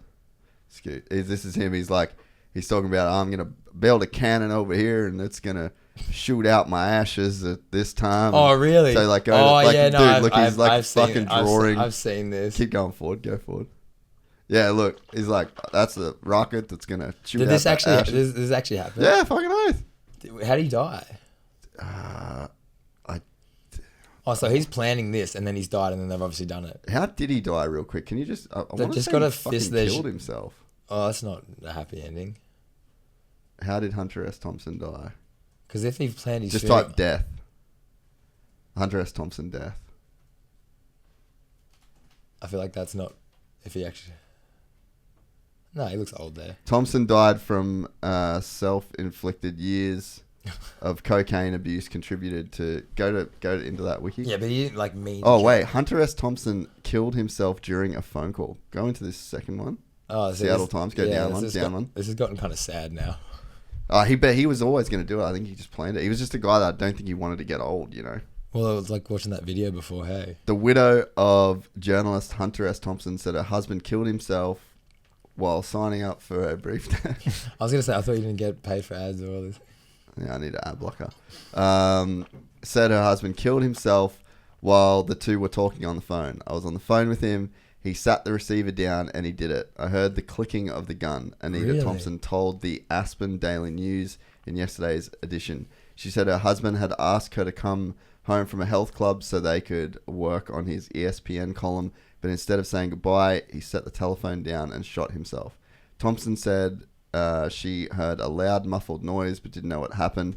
I was waiting for him to get back on the phone. She said, scroll down. Oh, imagine that. How gnarly is that? Hunter That's S. so Thompson, brutal. famous for Fear and Loathing in Las Vegas, shot himself in the head Sunday in the kitchen of his Aspen area home. He was 67. His son and daughter. His suicidal talk put a strain on their relationship, surprisingly. He wanted to leave on top of his game, she said. I wish I could have been more supportive of his decision. It was a problem for us. Yeah, no shit. He was fully... That's heavy. He was just like, yeah, I'm out. Like, there's a certain point where I'm just not doing This is as good as it gets. No. We're done. How gnarly is that? So he planned his whole funeral. Go back to that YouTube clip. I thought he killed himself. I just didn't want to like misquote that. I just want to have a big party. Yeah, look at this. But shit. I just want to like, I want to have like, detailed instructions for Johnny his... Depp, Yeah, everybody yeah. there. wow. Now Mental. go to this. When was this? This is old as well. Yeah, I mean, I think it was in like the 90s. Imagine that, man. You're so fucking committed to your art at that point. If you just like, I'm so tied to this identity of being Hunter Yeah, but S. I would Thompson love that- to like have a like bitch ass funeral. Like Oh, bring yeah. lots of good people together. Like imagine actually celebrating someone's life. Like that's what you're supposed to do at birthdays, but birthdays like, who cares? But like funerals are like, Yeah, oh yeah, shit, like yeah, this yeah. person's like when as soon as they're not there, Yeah. it's like the whole like appreciating something later, but appreciating it now. Well, you always appreciate artists when they're gone, you know? Like, Exactly. Right, yeah, everyone blows up a bit more when they're dead, and Yeah. yeah. everyone kind of puts Well, that's a the bit whole more thing. It's shine. like how you want to be like, if you want to be really, really famous, it's like you do a heap of cool shit, but then like dying's like the kind of like can't talk at the moment. The cherry on the top kind of thing. But well, it's like it's like JFK, someone like that. Like they're Yeah. gonna be the infamous like president, but like it's tied into that. Yeah, yeah. The death becomes like the Yeah, it's whole part of the part like, of the story. Yeah. And yeah. even like Elvis stuff like that. Like that's Yeah, well, I think like I mean, like recently, you think about. I always think about like XX Tentacion when he died. Like that was a guy. Do you know like Nah, I X the rapper? He was like the young kid. I don't know. Oh man, so this Griff knows. Griff knows. So Griff's this, in it. so this Millennials. kid XXX Yeah. Tentacion, he go to Spotify, just play like his best song real quick. Just cut it out of the YouTube video, You just want to hit us with some. but you'll know it. Like, but He anyway, died. He died. It was like Mac Miller. Like Mac Miller. man. same shit. Yeah, you yeah. know, it's just like. So what's his top song? It's kind of sad, like with the whole Mac Miller thing. It's like so much of his like music is like it's like his Dude, he's prophesizing his own death. Yeah. He could see where it was going. Yeah, Dude, what was the gnarly? Was it Faces? Yeah. Dude, it was fucking Fuck. hectic, Yeah. man. Like to listen. Dude, I've teared. Like he's one of my he's favorite. got some good favorite strong artists. words. Yeah, But that was like I'd like teared up listening to that album, even when he Yeah. was still alive. It's just like, bro, it doesn't have to be like this. Yeah. It's like, so you heavy. really don't have to and fucking especially die. where he came from as well. Like all his music was so happy, uplift. Like I'm like high school kid coming up, Yeah. and like Because how it would have all seemed so insanely sick back then. it would Yeah. have been. It It would- would yeah, have it been. would You're have the been, man. Yeah. Mac Miller, you are the man. Yeah. You It's are how, the man. how long can you be the man for? Oh, man. Before it. You burn quick. Just demons, Your though. flame, man, you know? your Yeah. flame would burn so quick. Yeah. Well, I just think you just can't do drugs like that. Demons and Nah. fentanyl, baby. Yeah. I and the shitty thing is too, is that, I mean, that's where you kind of like, I feel like you need good people around you as You well. do, Where solid like, people. like I just don't know. I guess accidents happen, but I just don't know that I could die of like a drug overdose if I was around like my brother. Good people, and Maddie, yeah, and- yeah. You know what I mean? Like, Yeah, People like got to get to that point. and like Yeah. we been around each other doing drugs. You know Yeah. what I mean? Yeah. Like it's not like it's a fucking. But you got people that have got you back Yeah. to be like, hey, bro, like no, you can't do that. Like Yeah. that's too much. Or But you just we get- shouldn't. you get don't yes- do pills that yeah. are fans given to you. Yeah. Like Yeah. let's you've got millions of dollars. Let's buy some good drugs. Yeah. Yeah. You know, like You just become yes men. Like Yeah. everyone's just gonna want to stay in like that circle. that would be where so much of the weird psychological shit comes in too. Is just like not knowing who your like Who's real, friends yeah. are. At what point- It'd be yeah. so hard because even I think a lot of people that take the money away probably would be your real friends. But Yeah. then with the money, like it corrupts like their narrative of what they can get from you. Yeah. Yeah. Or you get these people. I see this a lot with athlete friends of mine, and the higher up you go with the athletes, like 20, 30, 40 million dollars a Yeah. year, right? They're living in a crazy reality of being able to go wherever they want, do wherever, like obviously within limits of seasons and stuff like Dude, that. But it's like they're babies. well, but you could pay to have people around, and you could pay, but they're like, oh, sorry, bro, I just can't get holidays. So your best mate that you grew up with, he's at home. He's got 3 kids. He's got to work. Like, I could come to this race. I could come to this event. I could, like singers, I could come to this. I could come on tour with you. No, man, I got a fucking job, bro. Like, and then you can't be, even though, you know, you got the money, it's like you can't just pay for your friend's lifestyle to travel around the world for you. So then who do you end up traveling around with? Just the people that you employ. Yeah. And then that's where shit starts to get weird to what you said, you know? And it's like, I'm sure Mac Miller probably had like a ton of legit friends. Yeah. But how many of those legit friends spend time with them? Well, and they had a wife, or they had a fucking kid, or they had a job, or they had their own thing going on. And then you just end up living in like this crazy fucking weird place where you've got all this money. Yeah. And you're just spending it on people that work with you, and you're around people that and then you can't, you know, someone says like, hey bro, you definitely shouldn't do those fucking drugs. They're like, fuck you. Whatever. Go get me drugs. Yeah. You know what I mean? So yeah, it's just, it'd be that fame thing, man. Like fuck fame. Like it's, and do you also find that like obviously the more well known you get, it's like you kind of, I don't know, it's a weird thing. I feel like I know what you're saying. You know what I'm saying? It's like you obviously your whole job is to be like get bigger, but you also like, I don't want to get bigger. Like I like being kind of recognized in random little parts of different like my world. Yeah. But like outside of that, like I would hate to walk down the street and people are like, oh my god, like. Like that proper fame. Joe Rogan fame. Yeah, at that point you're in your own prison. You're in a prison. Yeah. You can't. It'd just be.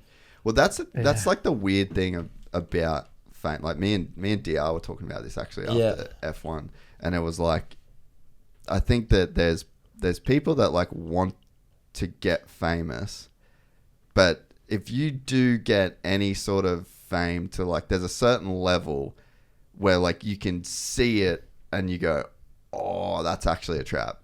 Like you could get to a level, catch yourself. Yeah, you get to a level where that fame then becomes a prison. Yeah. So it's just like, to want that, you'd have to be a kind of a twisted person to want it in the first place. And a lot of people that end up getting really famous get famous not because they want to be famous. They get famous because they were like insanely good at the thing that they did, right? Obsessed with so like Tiger Woods, just passion.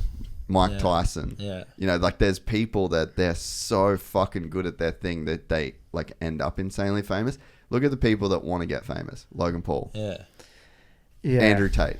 Yeah. There's so, like, if you just want to get famous, the thing that you have to do to get there is like so weird and sick and twisted that it's like you actually can't arrive at a good, or like the place where you thought you'd be, like this or even as a forcing it as a person anymore. Like, what would you have to give up of yourself to and to go down that route? The problem is, I think, and in like the world of, if you're famous in any sense, is like, if you've got a thing that you're doing that makes you famous, then you don't have to worry about people in a sense. Like, you just do your thing. People are just famous for just. But if you're worried about, so like I look at Andrew Tate, or I look at like a Logan Paul, like you're constantly, it's like a game of tennis between like you and the people that have a perceived, like this perceived value of fame for you. Yeah. So then like you're constantly hitting this ball back to them, and then they're hitting it back to you. So you're in like this feedback loop, and like you might be getting more people that know about you the whole time, but you're in like this weird feedback loop, and you end up like chasing because the way that you get more fame, dude, there's ways. It's such a weird feeling to like just want to be looked at by people. It's fucking bizarre, it's like, and we all do it. Like, that's the whole Instagram, TikTok, everything is like, look at me. Yeah. I struggle with it. I struggle with. I feel like I'm quite far from obviously the other, like there's ends of that spectrum of people that their face never shows up on their page, and then the people where their face is every single square. Dude, it's like the same photo almost, and it's such a weird, like, how does one end up here? Like right at that point where that seems like a genuine good idea. Like, I want to upload the same photo of my ass or my face. Like, I not even like completely agree. Like, I just really struggle to kind of relate to it. And then you're stuck in a position where you have to like then judge it. Like, Yeah. okay, so why did this not do as good as the last time I uploaded a similar pic? Yeah. Was it the Yeah. clothes I was wearing? Yeah. Was it the song that I picked to play in Yeah. the background of the reel? Did I not post it at the right? So, like, where's you in that? Like, where are you in that? You can get lost in it. Like, is there like, it's like a digital copy of yourself. Like, you're trying to post this like digital version of you, and then if it hits, then you copy why it did good, And do and it then again. if it Yeah, fails, yeah. then It you just like change you change the that you post, you retweet. re-upload, you know, And it just reinforces and it's just that weird feedback loop. Yeah, exactly. What you think people want to see because you get likes or responses or comments, like, Yeah. and it just seems to be warping people. Oh, like, bro. And like you catch yourself, like Yeah. I sometimes I read a comment and it might actually make me feel some sort of emotion. I'm like, I don't need to read that, even if it's a comment on something else, like that's nothing to do with me, and you can let it go. But then, like, these people stuck in that feedback loop, can they let it go? Living for it, man. Like, could you, like... Dude, I think about this, like, the best example of this is Andrew Tate. Hit me. You just want some clickbait here as well. Nah, we can grab that. bro, like, this is... Well, it's just a like, monopoly of attention, right? Like, dude, he's just... you look at the versions of this guy, Yeah. like, you can see... you go back, like, He just puts on whatever he wants to, like, get the eyes mate, on whatever him, fucking hat he's got to wear. Yeah. Like, go to what Trump did in a go way. to No Jumper Instagram for me real quick. Is it kind of like what Trump is just like, just say what you think people want to hear, and then like that will keep you famous in that sense. Dude, of, like, not even. It's just like change your whole who you are, your identity to what you think will hit right now. So Yeah. we might have to scroll down a little bit. Scroll down. Fuck, they post so much shit. It's insane. Keep going. There's a video. Why does Netflix keep like glorifying serial killers? I don't understand. Dude, I don't there's understand. a weird thing about this. I don't know about the serial killer thing. I think it's because we've all got a bit of a killer inside of us, but we hold it back. Then we want to be fascinated by it. Keep going. Have you that thing that was it 2 Perfect or 3 Perfect Strangers?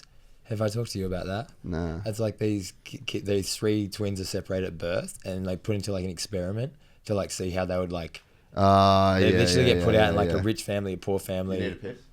Just go. Yeah. You're good. They get put in 3 different families. Yeah, and they just get like tracked over their entire life. Yeah. And in it, they're like the study. Go up. Go up. The study's not going to come out until like That one. Wait till Sam's back, and we'll put it. Go to the next slide when Sam gets back. So yeah, I think the study is going to be released in like 2064. Yeah, right. And like one of the people in it, like I highly recommend you watch this. But like the whole thing is they track them as kids and go through and like meet up, and then they like kind of make. It's a fucking weird experiment, man. But like literally, these people were watching them like the whole time, and they're watching these 3 brothers, and they meet up, and it's a happy story, and then it gets sad, and it just shows like kind of nurture over nectar. No, nature over nurture. Sorry. Yeah. Anyway, it shows that, and like the process of like one in like a rich family was actually really depressed because the parents weren't there. One in a poor family was actually really positive, and like all this. Yeah. And it goes through, and then the thing that tripped me out is that like they're getting interviewed for Netflix. So there's cameramen around, and they're like kind of talking to the cameras, and they're like, "Why haven't they released the studies yet?" And I was like, "You're still in the experiment. Yeah. You're just on Netflix now. Now that you know that you're on the experiment, doesn't take you out of it." Yeah. And that's the thing, they didn't like. They're talking to this camera like because they know now. They're talking about like it's over. It's over. I'm like, you're in it, and that's the thing. It's just You're getting started, baby. well, that's the thing. You're always in it. Yeah. And that's the thing. It's like just because you know you are, it doesn't change that factor. But and it's like the psychology of that thinking that's like you're just because you know the experiment's going on doesn't mean you're out of the experiment. That's so. And true, it was when I realized that when I was watching, I was like, because they like the guy saying like, why won't they release the results? Like he's like it's fucked up. Really, it's on Netflix. What's it called? 3. Can we search it? 3 Perfect. Search it on a new tab. 3 Perfect Strangers. I'm pretty sure. You've told me about it before. Oh, watch it, man. It's like that bit is what got to me. Hey, yeah. It's just, 3 Identical Strangers is a 2018 documentary film directed by Tim Wardle about the lives of Edward Gallen, David Kelman, and Robert Shafran, a set of identical triplet brothers adopted as infants by separate families. That does sound interesting as fuck. But they're like they took them off this like single mum and like spread them out and then just followed them and just asked them questions at school. Like thought it was all normal. And then they found each other like randomly, but like Yeah, how random. How is ra- that? yeah, yeah. yeah. It's full Truman Show. Yeah, vibes. literally full Truman Show. But yeah, just the thing at the end where he's just like, why won't they tell us? I'm like, you're in the experiment. Yeah. You're still in it. Just because, Netflix is filming. So when do they reckon it's going to come out? It's like 2064 or something. And it's like, what? Yeah. It's just going to keep going. It's like the dolls. It's just like, what's... Yeah. It makes you kind of like question the reality of like what you think is real and what you think isn't. But that's when it's like very shifted in a certain direction of like, because what at that point, what's real? If you've like your whole life, you've been raised in this way of like, we've put you in this and then we've watched you. Yeah. But that comes back to everyone's always watching us. Yeah. Like there's always like a million, everything's analyzed, everything's watched. Yeah. And the whole idea, I guess that's the whole idea of like God and why people like do good. Yeah. The whole idea of this shit though, which I don't get, is like you be good so then after you die you go somewhere good. I'm like, That's the bit that tripped me up when wouldn't I you just was be- a young boy. But wouldn't you just be good for now? Like Yeah. I don't get this like, why do I have to be good for I get something later? Like wouldn't I just want to be good for now and like what I get out of that? Yeah. Like, No, the that's whole hedonism, brother. I don't get the whole idea. I was like heaven. I was like, That's the fuck, devil, son. I don't- What did I come back to? Where are we now? Dean. There we Yeah. go. Wait, so go back to that no jumper. So go across. Watch this. Play this.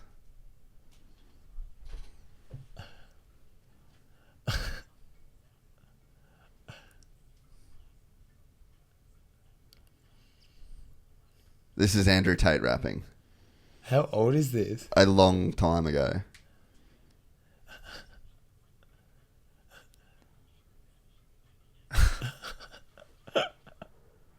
All right, so it's like, who the fuck is this guy? Are you a world champion kick? Please no.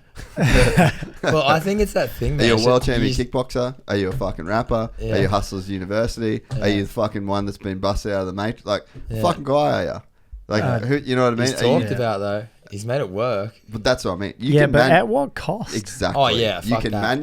Yeah. you could manufacture fame Yeah. so Yeah. fucking easy. But it is interesting, But and it's fuck being Well, it's like famous for Liver that. King. Same thing. He Same manufactured with a fucking plan. bro. His Took exact- him a year. Yeah. Like Yeah. you think that with the resources that I've got now, like I couldn't do some fucking shit like that. Yeah. If you just completely changed, switched I it up, just and would just want- drilled it. Yeah, Yeah. easy, Yeah. bro. We've got all the processes. We got all the fucking equipment. I got Yeah. access to all the people. I could say all the fucking things. We could put it all on. Like, Yeah. easy, bro. I know every. I love living in his comments now. Out Oh, of control. it's so I fun. can't believe the people. Sorry, cut you off. No, no, Fuck. The people that are just like, will just defend this cunt to like. I just find it funny being to the nth degree. but just ruthless both ways. Like I just don't like. I just find it funny just watching, sitting back and seeing like how much people get invested. Yeah. And Paddy the Baddie. Yeah. I'll go in his comment section now because he lost that fight. Dude. And just like I just go to the comments and it's like Crazy I love fall when, from grace. I love when because he just So fast. Yeah. Like Hectic, bro. But he Just- didn't acknowledge any. Like he just. Nah, you see the he interview didn't with take that Rogan? the right No way. accountability. Yeah. the interview with Rogan where he's like trying to be funny and Rogan's just like, man, I got Bow, bow. yeah, that's the wrong one. Rogan's like almost bigger than the UFC, so it's like you just like why Yeah, why- that why guy? pu- yeah, why him? Like yeah. he's literally the guy that has given the sport pretty much what it is. He you fucked know? it. He really fucked that up. Because if he even just said like, I don't think I won that, like let's run it back. Like Yeah, Yeah, but instant to, respect. to have Rogan go, oh, that was close. He goes, no, it wasn't. It's like, yeah, oh. no, yeah, we should run it back. Let's go. Like He's yeah. like, hey, Paddy, he's Yeah. watched more fights than you. yeah. But how's that dude drinking your own Kool-Aid, having yes people around you, man? Yeah. Just believe your own hype. You Yeah. believe, yeah. The thing that Andrew Tate obviously figured out though, and I think that this is probably, I think this is why people want to be famous, is you're actually better off to be famous than rich, in my opinion. Nah. Mate, I can tell you, You'd rather be famous than be rich. rich people, you cannot buy the kind of... When you say famous though, like I'd rather have a lot of good friends. Yeah, no, but I'm saying Like, how like, do you mean? Like- but in terms of... Be rich in like people, not money. Is yeah, that- yeah, but how would I frame it? Like more of what's more powerful is fame. Yeah, I think, reach. I think, Yeah. yeah, Yeah. I think fame, like you could... Yeah, Like- give me a microphone on a desert island and another person sitting across will give me $1 million. It's like, Well, I think it's like, so, I mean, there was a time like I was in New York and we were on a boat and we were watching the like President's Cup, like the golf, Yeah. right? And there was some like super rich dudes on that boat. Yeah. And it was like a little bit sad in a way and like, dude, the podcast had barely started. It was like practically fucking nobody, right?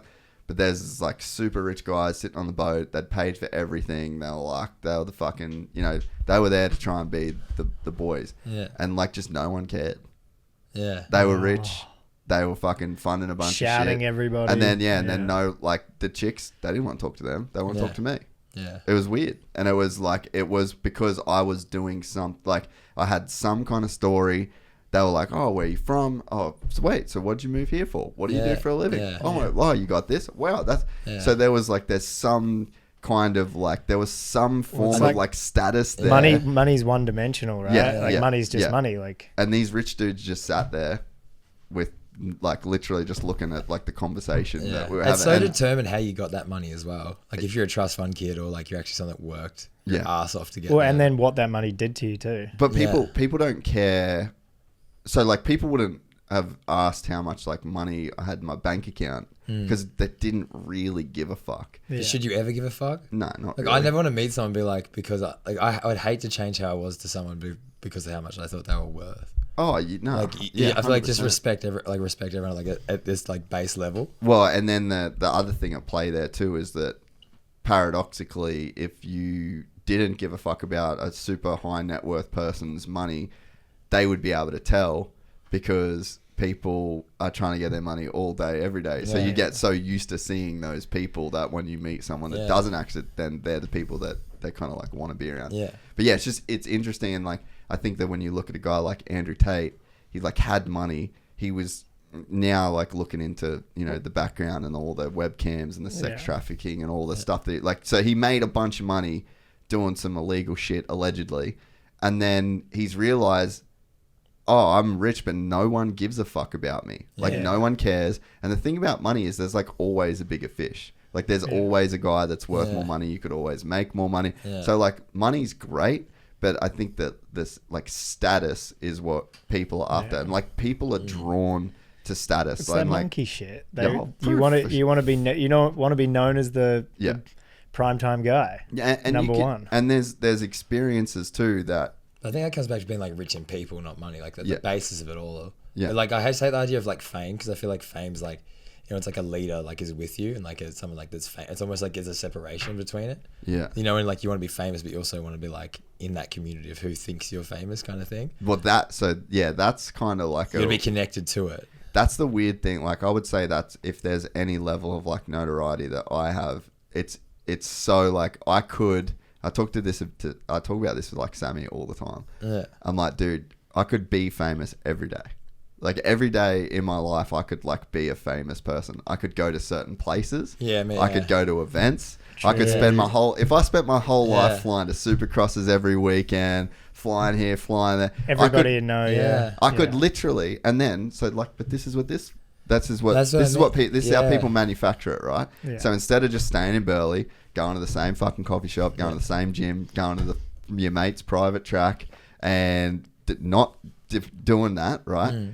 You're not being that guy. Or the inverse of that is you go like, fuck, all right, let's really lean in because fame begets fame. Like the more famous you get, the more famous you get. So then it's like, oh, I'm going to go to every single Supercross. I'm going to walk the fucking turn. I'm going to walk the turnstile. I'm going to fucking shake people's hands. I'm going to take photos. I'm going to fucking own it. You could do it 24 hours a day. And it's like, it was funny in Dubai. I knew that there was like a club day on. Yeah. And I was like it was actually funny to watch like how like my own mind in that. The reaction to you? Well, because I was pretty low, like there by myself for a week. I didn't really know anyone. Like I didn't know any good food. I was fucking just so out of my element. Like I was very lonely. I was like doubting my decisions. Yeah. And then there was a club day on Saturday, and like there was this part in my head. I was like, oh, at least on Saturday, like you'll go there and like people will just fucking think you're the man, and it'll like lift you up a bit. And is that what happened? It did, yeah. Like you go there and it did. Like so when you know the. Like I don't know whether that's like a good or a bad thing. No, I wanted to go to that race as a. I wanted to go there. Pick you up. It's a pick you up, man. You get energy from people. Like I always love that I can put out stuff. Like I'm going to race in Beauty in a couple of weeks, and I hope when people see me, they're excited to see me. Because it's like I'm excited to see them. I'm excited to be here. Like I started off racing there as a kid, so it's like But that energy, like, it should be something like. But I think it's But you just could live having in the that. awareness. you could Yeah. live in that, yeah. you I think could it's live Like, in that I love space. when people meet me and have no connection to like cycling or anything like Yeah, that. yeah. And like you meet me for me, I'm like, okay, you like me as a person. Yeah. Because sometimes when you meet people that like you for the thing, Yeah. and then they don't actually know you, I'm like, do you actually like Dean or do you like the mountain bike? Or person? do you like, this is the or other the thing. idea of that? Well, what people like, and this is how I think the whole like status thing works, is people like that they were in a position to meet you and then get a photo with you, and then they post the photo with you of you, and then it then makes that like there's Gives some them sort of the like rub. yeah, there's some sort of like Yeah. status rub that Yeah. that you kind of get, Yeah, you know. and people have talked it like Logic's mentioned it in songs, and it's like, Yeah. I don't want to like. Why don't we just chat? Like, Yeah. I think it's like I could never have imagined meeting my favorite rapper that way. Yeah. Like just chatting instead of getting a photo for the gram. Yeah. But the common thing would be to go, oh, famous person I admire. Well, and you know, there's definitely It's like people would always ask me, like kids and stuff, like, can you follow me? yeah, And like yeah. on Instagram, I'm like, but why? And they're I like, don't know you, yeah. no, but I'd Yeah. ask them, I was like, but like, why do you actually want me to follow you? And they would never know. Like, they would always be like, oh, actually, I don't know. Like, okay, figure that out. And then maybe when you ask someone a question like that, be like, oh, because like I put out uplifting stuff, you might like, I'm Yeah. like this, like, but kids would always be like, follow me because it's a status thing. Yeah, clout. Dean Lucas follows me, whatever. Yeah. Or this person follows me, whatever. Yeah. It doesn't matter. Yeah. It's all bullshit. Yeah. Yeah. So yeah, you can definitely once you've got like a kernel of fame, like once you've got like some little bit of notoriety, Yeah. then you could just live in that yeah. place constantly. There's no and you growth would, in there. oh, you'd get more famous. Well, in that If you were, sense. but if you were like, But you there's get comfortable, man. You get comfortable in that. well, it's hollow at the end of the day because it's like There's no substance to yeah, it. it's a thing. Yeah. Again, it's like it comes back to that. It's like when you're in Dubai and you're putting yourself out there and you're in that situation of like, shit, I'm by myself. This is like, and obviously you can have that hit of going to the track and that gets you back up, but then you've still got to go back. Well, you're still you. yeah, You're still you when you leave, you know. But it's like what we talked about before with motivation. Yeah. So it's like whatever is external to you, you've then got to internalize it. Yeah. So it's like, how much fame have you got? Like going to Melbourne Supercross, like it was fucking crazy with all the Yeah. people and that. Like it was one of the coolest experiences I've ever had, right? But it's like, I was super grateful, and it was like that was like actually a cool experience to like have that weekend. Because I And to, remember when like, I first met you, you were always kind of like how people perceive you. Because I think you kind of came into like the fame thing in that sense of like behind the camera to in front of the camera. well, I'd seen so many famous people. Yeah, you'd been So around I already it. kind of know. I already kind of knew. Like I already kind of saw the shit side of being famous, and like the ways that people went about things. That like I actually never even thought that it'd be something that I'd never thought I'd do anything that would like get me that level of recognition. Yeah, so you'd but have to deal I was with it, always interested in it. Yeah. Like I was always really interested in. Well, it's in fucking interesting how people get famous and then deal with the fame. Yeah, I think it's the most interesting Yeah. thing, to be honest. So you look at stuff like even like these are like big examples like Conor McGregor, stuff like that, like especially because his life gets documented. Yeah, yeah. And so I think like Harry Binks says like another level, another devil. Yeah. And it's like, okay, you get better at this, and then something else comes up. You get better at like something else comes up. Yeah. So it's like that's forever changing, isn't it? It's like, Well, I think that they're one of them. Well, at least to me, like this could be weird, but I love to see a person that's like made it. yeah. They got everything. They fucking did it. And you know they put in for it. Like, And you guess know- what? They don't give a fuck. They're so humble. They're Yeah. they know exactly what it is. And Yeah. it's like Ricardo is like that. You hang around him, he don't give a fuck. Like at all. Everything Positive energy, man. and he's just full. He knows, he knows who he is, and like there's zero ego about him at all. Like you could check him all day long. Like if Like- he was so like doing how some winners- fucked up winners- shit, Yeah. So like winners keep winning, hey? Like they're just like, you run on that energy of just like, Yeah. nothing's phasing me. And it's just not drinking your own Kool-Aid. And like, dude, Millsy, Jack, same fucking dude. Like he's actually the most extreme version of a person that has made it and doesn't give a fuck. Yeah. You could take his MotoGP career from him tomorrow, mate. Same guy. Happy as a pig in shit. Yeah. He'd be like, righto, I got my tractors, I got my farm, I got a shed full of bikes, I got enough parts to ride till I'm 53. We'll fucking worry about a parts list in 2028 or 25, where, and like Well, he would just be so happy doing that. the fame means nothing. Like when you've got to a level that you can fully see through it, I think that's like probably one of the coolest things you can be as a person. Once you've gone in for that. Once you've got it and then realized you don't need it. Well, it's like the ultimate, like putting the ultimate pressure on conquering your ego with that fame. That's exactly what it is. It's like, because trying to get control of your own ego and awareness of it is like really important battle, I think, for anybody. Yeah. Because it's just going to improve your life and make you a better person and just less of a prick to be around. Yeah, man. So like those people are pushed to that upper limit of like how far can you go past your ego? Like, can you ignore it that much? Yeah. Yeah, and that's what, I sort of think like, oh, you passed the test. Yeah. Because you could be a piece of shit and no one would check you. You could fuck every chick in the world. You could just be a fucking dog. Yeah. It would be easy to be that person. Yeah. And it's like, and so you're telling me you've got all this, you've done all this, you've got all this success, you've got all this money, you've got all this everything that you could ever want, and it just didn't get to you.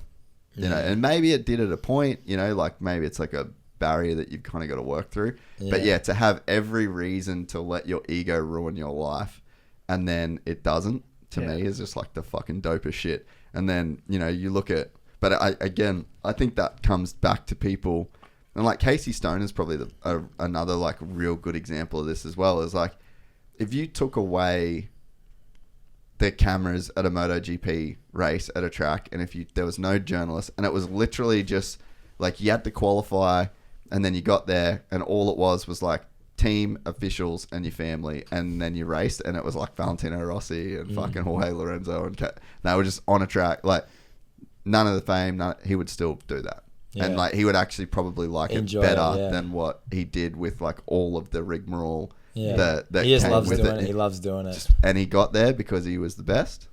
And when he got there, all he wanted to do it's so tricky though with like when you get good at something, man, like you get so driven into like getting good at something because you got that passion, and then as soon as like money gets involved in all these other things, it's so tricky to balance that when a passion that becomes your job. Yeah. And like with anything, it's always like this thing. It's like you almost, when you really love something, it's like even if someone will pay you to do it, it's like, no, this is just for me. Like you don't get to fuck with that.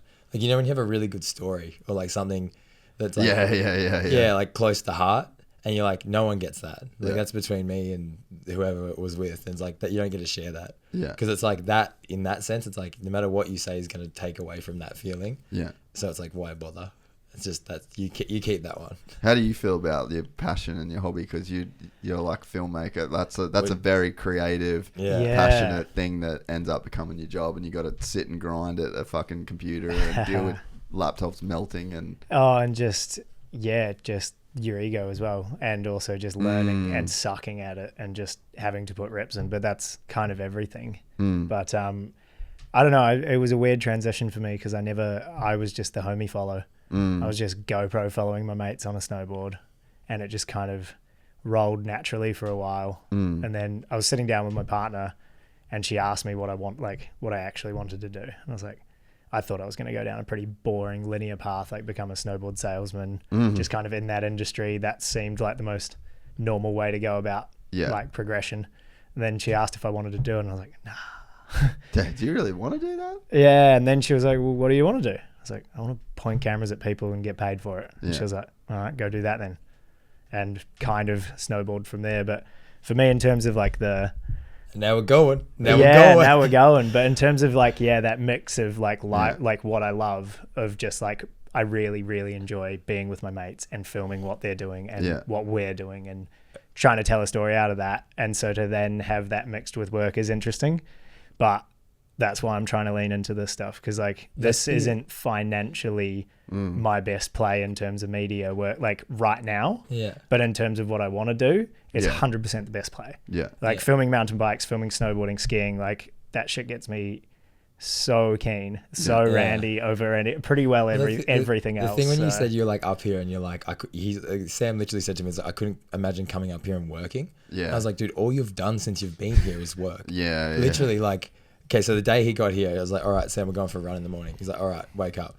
He hasn't run more than 10Ks, like running 12Ks, we're doing push-ups every, like, however many, like every K would do 20 push-ups straight away in the hurt locker. do that, smash it out, chatting the whole time, come back. He's like, yeah, I get it here. Go to the gym, do some gym stuff, get back. I'm like, you want to go surfing? Because I've never surfed before. I was like, get the board, let's go. Take me out the waves. And it's like that kind of thing. It's just like putting yourself in Got like spanked. But then like they would do that, then you'd start filming. It's like, dude, the whole time you've been here, you've literally been working. Yeah. That mindset of like, I couldn't imagine coming here and work. I'm like, that's all you're doing. Yeah. Yeah, That's all- and like- that's where That's I this feel the lifestyle. crossover is perfect because like when I'm doing this stuff, it doesn't feel like work. Yeah. It's just the sickest. Well, when and you I guys just with get, people like, yeah, if it's a Yeah. good, genuine friendship that you can just go hang out and do cool shit and make cool, like the content we've been making, like just that, and like the fact that it's like kind of the storytelling behind that and where it could go is like, yeah, is I'm so excited. Yeah, I'm excited for that. So you're pretty much gonna go to Europe for most of the season, or? I think we're putting it out there, and I'm like 100% gonna go to. 100% if I can achieve it. Go to 100%. We're going to Europe. We're going to Europe. No caveats. Because I want to come in. Like I want to come into like Lenza Hyde, happy, fit, healthy, running all cylinders, content coming out. Like just make a splash. Yeah. In a good way. And like you know when you like how you should do something, and you actually really be like, okay, this could be done this good. Just go do that. Yeah. And in every way, like be seen, be loud, be bright, be positive, like uplift people. Also ride your bike really fast. And put out good content along the way, make people happy. Like that whole giving back and more comes to you.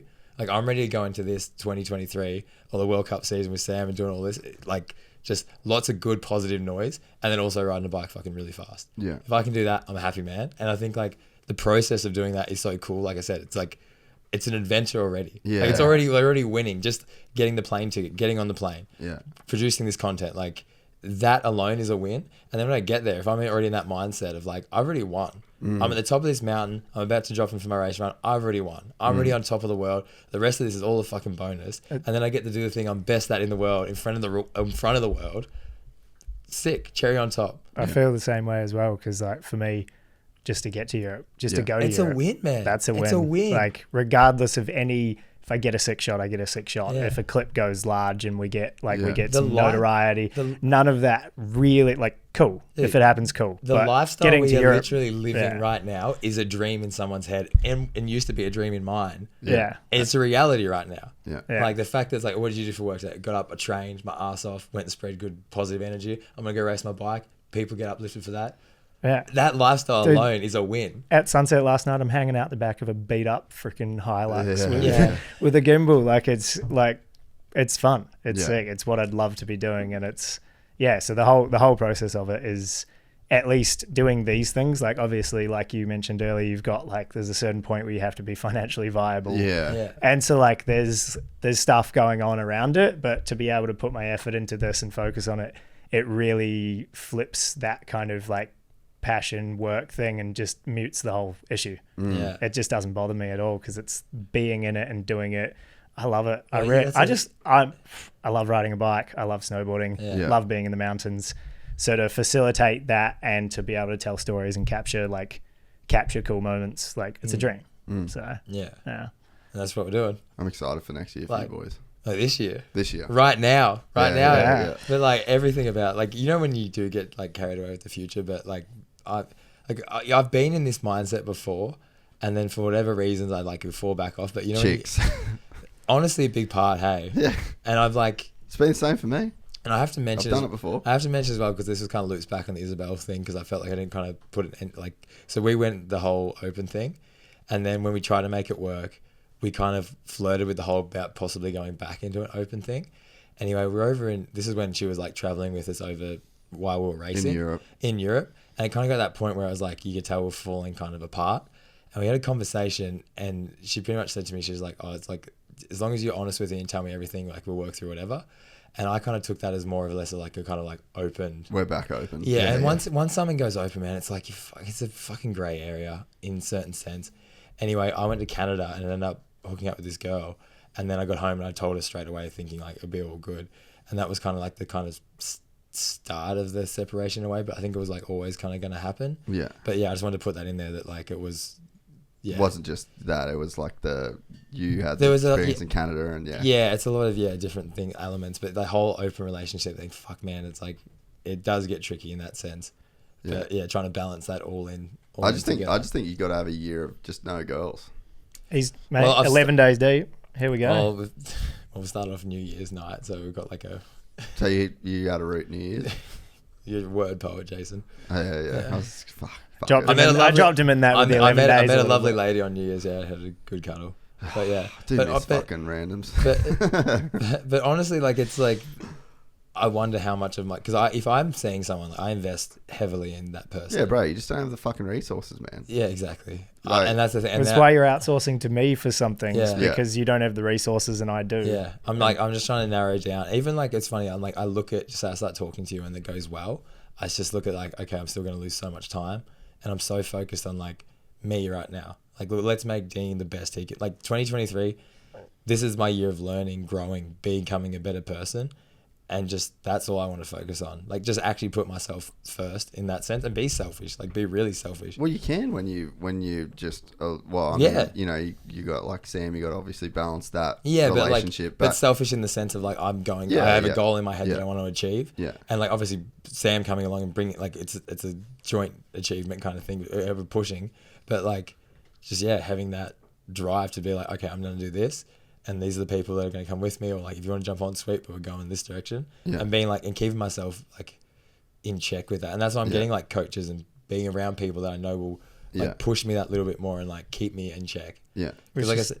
Like you said, there's like, what can you do? Like, could it be done better? Yeah. Yeah. So let's do it better. Like, Yeah. Would you be better off with a coach? Get a coach. Exactly. Yeah. Right. Well, when we did that clarity movie, every time we do something like, can it get done better? Yeah. And then we'd literally run, that was the standard. It's like, can we do it better? I was like, we can. And like, if you run that same logic over your life, it's like, can we do it better? And like, you can.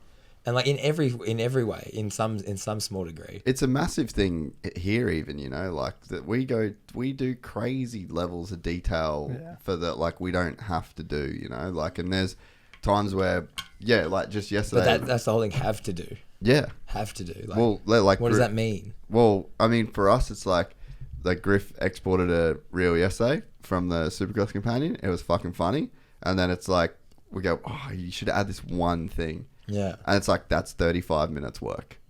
Yeah. But it's worth But it's like, who gives a fuck? Yeah. You know, if there's this one But thing you- that you yeah, can, and yeah. it's those one things that you do 1,000 times a year that lift your overall your average product, speed you know? goes And up, that's like the perspective that a lot of people, and I've not had it in the past too, is that it's like, it's the little things that you do every day. Like, you're going to be a year down the road.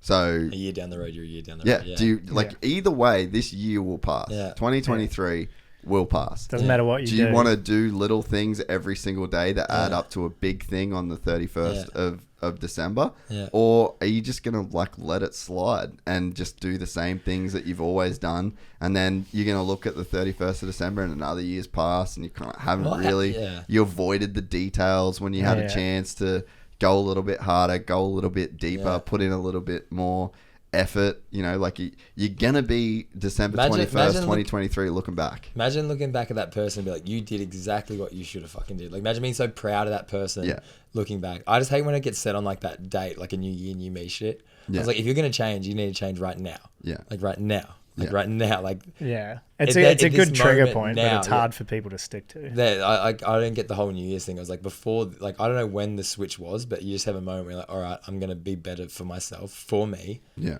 And like, that's the benchmark for me. And like, let's start moving forward. And like, I personally believe that like when you can genuinely be proud of what you've done, like when you can actually, it's like we were talking about getting up early and you've lived a day before 10 a.m. Yeah. It's like you can be proud of that and that you sleep easy at night. You don't have questions about whether you should or shouldn't have done something else because you got after it. Yeah. It's kind of, I find it's similar in life of like, if you can actually look back of what you've done in the past 6 months, 12 months and be proud of it and know that like you made the right choices, you did the things for you and your goals, that's such a huge impact on mental health and like clarity in your own head.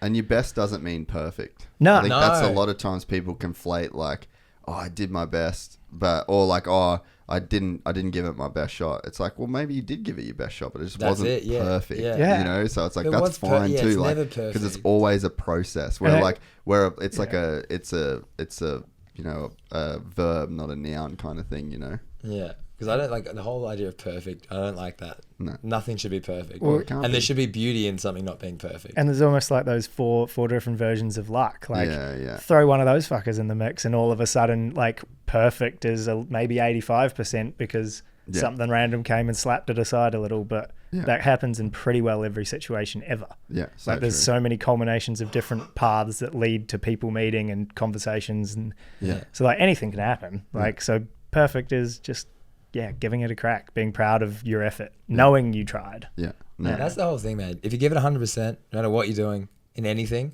that's it. Yeah. Give 100% anything, and like as soon as you give that 100%, like you will feel fulfilled no matter where you come up on that line. Yeah. And Yeah. chances are the next time you try give 100, you give more. Yeah, you will. There's always more, but like that's the thing. It's like if you give 100% and come up short, you're winning. Yeah. It's when you give like 10% in something, but you do And win. you know it was 10%. Yeah, but you still Yeah. win. It's not a real win, man. Yeah, true. It's not a real win at all. I need to go to the toilet. No, we're done. We're done? Yeah, with 3.5 hours. We're done. We're out of here. I've been holding that That's one for it. a while. I'm gonna go do some jiu-jitsu, man. Oh, we didn't even talk about you doing jiu-jitsu. Yeah, I don't know if you. How do we just do 3.5 hours and not talk Uh, about you doing jiu-jitsu next time, next year, when next you're a time. blue belt? Okay, see everybody. Thank you for listening. Bye. Oh, actually, before we go, bye everybody. Cut it there. But let's do the intro. Let's do the member intro Okay. for the member What do you feed. want- what do you want from No me? ads. So let's just introduce the podcast. What's up, Gypsy Gang? We're back for the members feed version of the Dean Lucas podcast 2023, joined by his new right-hand man, Sam Purdie. And this Right is hand man, Sam. this is the intro that you get because there's no ads. Dean, take No it ads. away. What are we talking about? What can the people expect for the next 3.5 hours? We talk about a lot of stuff. We talk about how, like, I guess, I came up here, met you, positive stuff we've done, where we're at, the struggle of, I guess, you going through, like, relationship stuff, 40-minute motos. 40-minute motos, making content, making art, doing it for Open that. relationships. Open relationships, struggle. Pushing yourself. Andrew yourself. Tate. Andrew Tate's in there, yeah. Get the clickbait. A lot Go of on. positivity, though. A lot of positivity, a lot of struggle, a lot of good shit. And, big things to come for 2023. Also, Fuck a down ramp 2023. Yeah, fuck a down ramp. We gotta make shirts. Yeah, we do. I watched the Barsha scrub of that thing and I was like, fuck a down ramp. And that's to be Tomac's slogan. Yeah, fuck a down T3 fuck a down ramp. That would sell off the shelf. And just have him just going to flat. You know people. You can talk. Yeah, we can do that. We can make that We happen. can do that. I'm an ideas man. I love it. So yeah, T3 fuck a down ramp. this was a great one. I hope you guys enjoy it. Thanks for being members of the Gypsy Gang. You get this episode extremely early, the day after we record it. Trying to think if I got anything else to say about this. I think that's it. It's gonna be good. Yeah. Also, that's what I was going to say. A couple of minutes into this, we all lay on the floor and we do a Wim Hof breathing exercise. It goes for 11 minutes. If you want to participate, we welcome you to participate. It's now tradition. We did it last year. And And you should just do that in your day anyway. Do Yeah. breath work. yeah. Breathe. You do it Yeah. every day. Do it properly. Yeah. Yeah. So you can sit down. It's 11 minutes. If you don't want to listen to the Wim Hof breathing meditation and you don't want to join us and get into the same headspace we were recording this, you can skip 11 minutes, pick up in the carry-on, and I hope you enjoy this episode. Cheers. We're excited to announce the launch of our new membership site, gypsytales.com, packed with exclusive content and perks that you won't find anywhere else. This is your chance to become a part of the Gypsy Gang. And as a special bonus, if you sign up to an annual membership, you'll be entered into the draw to win our custom-built TC125. Gypsy Gang.